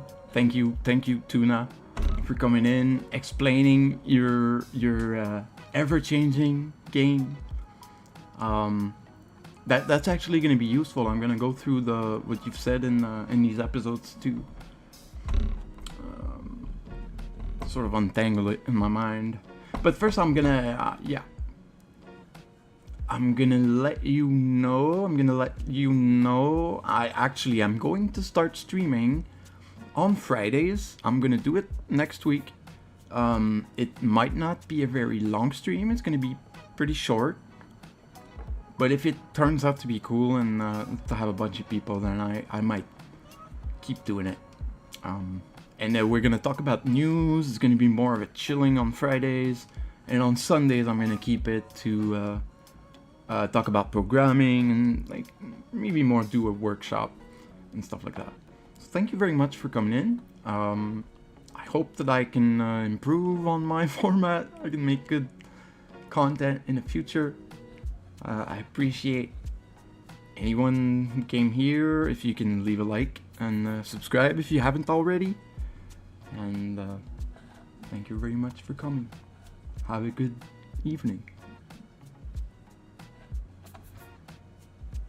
You done? Mm-hmm.